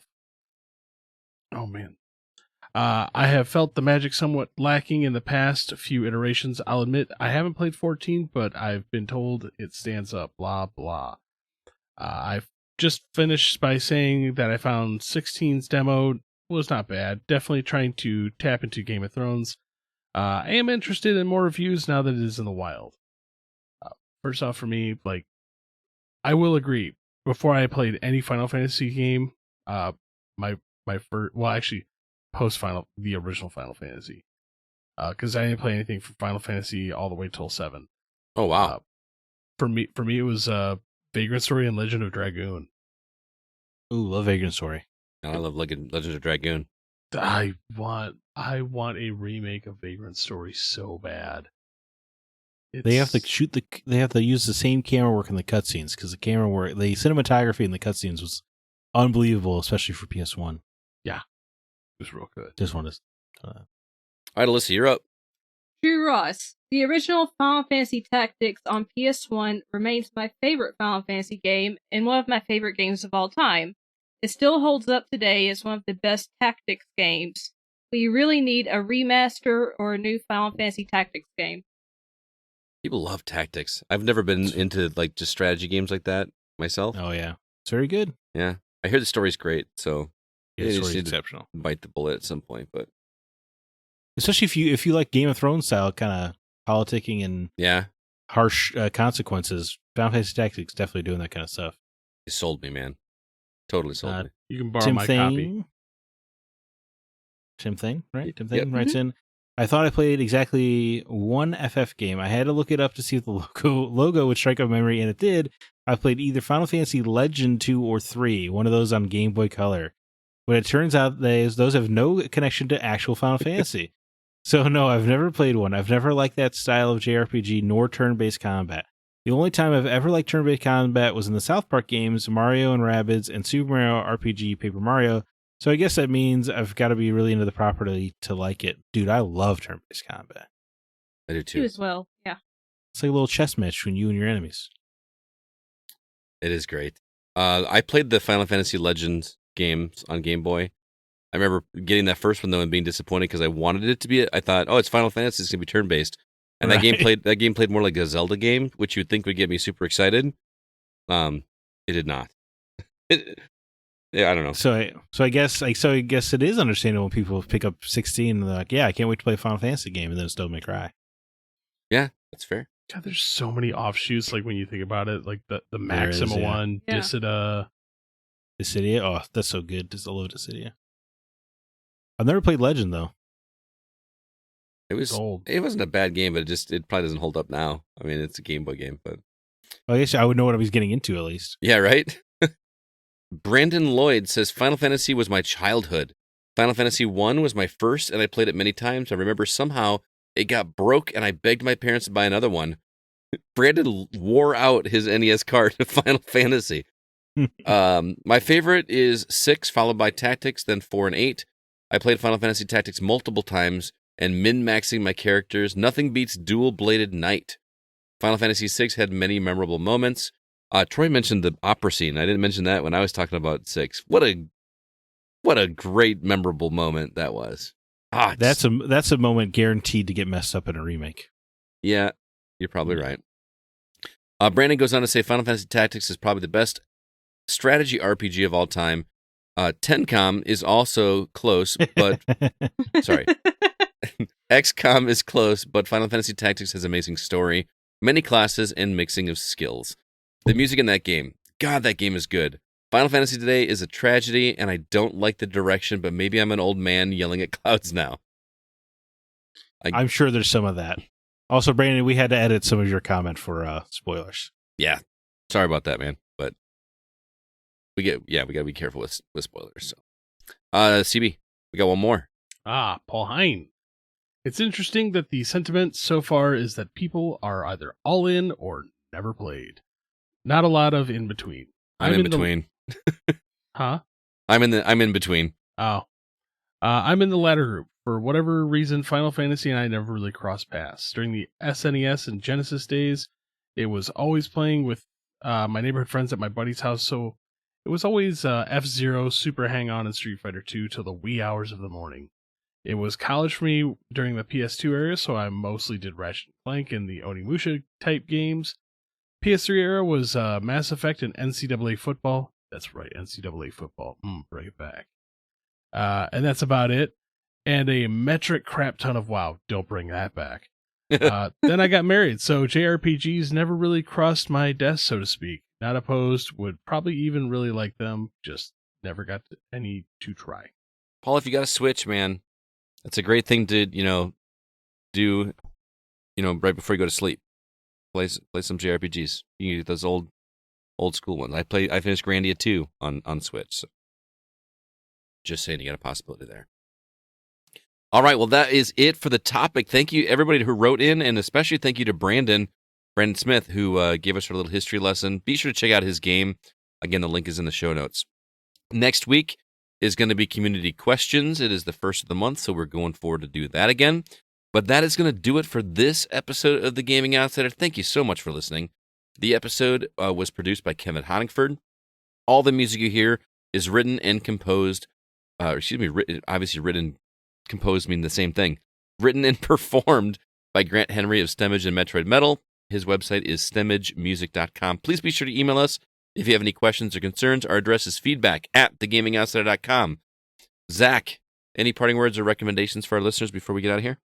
No, not really. I mean, this guy just make fun of me. I'm just, more Westerns, so that's my life. It's not making fun of you. I think it's endearing, and I just, I actually kind of like it. Like, he sent me a picture of like an estate sale pickup he got of like 40 Louis L'Amour books for $10. Yeah, it was pretty sweet. Yeah.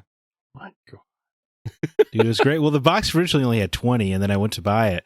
And then she's like, do you like Westerns? Are you trying these out? I was like, yeah, I love Westerns. She's like, let me just go downstairs. And she went and got like 20 more Louis L'Amour books. And there's a couple, I don't know how they got in the box. I don't know if they just snuck them to me because they wanted them out of the grandpa's old house. Yeah. There's a couple Playboy Westerns as well. What? And I didn't even know they published smut books, but that's hilarious to me. You have to report back on those. In great detail. I saw a 35 millimeter print of Tombstone in town. That was a lot of fun. That movie's awesome. By the way, just so you guys know how much he's into Westerns right now, I listened to the Patreon episode on The Hollywood Outsider, and Zach's question was, what are your favorite Westerns? Oh, boy. So, like, it's on his brain right now for all sure. the time, constantly. Magnificent Seven. A great movie, of course. I like Silverado. Yeah, I have the 4K actually. The original TV series is fun. No, yeah, not familiar. Although I did just check out Gunsmoke from the library, so I've been watching that as well. Quick and the Dead. Gunsmoke's good as hell. Wait, Gunsmoke, like the TV show? Yeah, from 1955. That show is always on TV when I go to my in-laws' house. They just have Gunsmoke on all the time. Dude, it's good. Well, there's like I don't know. No, there's like a Freevee channel that is just like Westerns, but yeah. Gunsmoke's on there a bunch. That's probably the Rifleman. Yeah, the Rifleman I think has its own channel. It was a different world back then when they were making that show, though. Let me tell you. Yeah. What do you mean? There's a lot of slapping around of women and stuff that is just like in Gunsmoke. Yeah. Yeah. Well, you gotta keep in line, I guess. Please tell me you at least watched the Man with No Name trilogy. Of course, yeah. I own the Kino Lorber 4K set of those. Nice. Okay, because I've always released watched recolored. those. Yeah, of course, yeah. Alyssa, how about you? Any recommendations for you? I watched this show on Peacock called Based on a True Story, and I really liked it. It has Kaylee Cuoco and Chris Messina as a married couple that need to make some more money, and Kaylee Cuoco's character is really into true crime, and they discover the identity of this serial killer. So instead of turning him in, they decide to make a podcast with him to try to make money. With the serial killer? Yes, and that's all I'm going to say. Only 8 episodes are out. 7 of the 8 are under 30 minutes, so super easy to watch. I definitely want more. It went in places I didn't think it was going to go. Very dark comedy. Just a lot of fun to watch. Okay. The premise is so good. Yeah, I really like that premise. That's great. CB, how about you? Man, I haven't really been doing anything new other than games. Okay. Other than watch the Flash movie. I'm sorry, I like the Flash movie. Dude, it was terrible. Shut up. That was awful. I'm sorry, folks. It's bad. I liked it, but my recommendation this week is the second season of a show on Hulu called The Bear released, and I started seeing advertisements for it, and I have never watched the first season, so I went and watched the first season. Watched it in one day. Watched the entire first season in basically one sitting while I was working, sitting on my couch, and really like it. It's got the guy, I cannot think of the actor's name from Shameless that plays Jeremy Allen White. There you go. Jeremy Allen Played White. Philip. Really like this show. It's a very stressful show. The tone is very similar to Shameless, but it's less smutty. If that if that makes sense. Really am enjoying it. I love the acting. I love how everything doesn't feel like it is scripted. It feels like it's just people having conversations. And it's in Chicago, just like Shameless. So, Zach, if you're looking for a remembering of what it was like to live back in Chicago, I'd recommend The Bear. Yeah, I went to a restaurant here in Portland called Via Chicago the other day to get an Italian beef, and it was really weird because there were like 4 or 5 people just huddled around the counter talking about The Bear. Oh, really? Yeah, it was pretty weird. That is weird. Anyway, I like that show. So, well, until next week, I'm Scott Clark with Zach Parkerson, Chris Behrensmeyer, and Alyssa White, and we are The Gaming Outside. And remember, there's no such thing as a bad game, just games that aren't for you.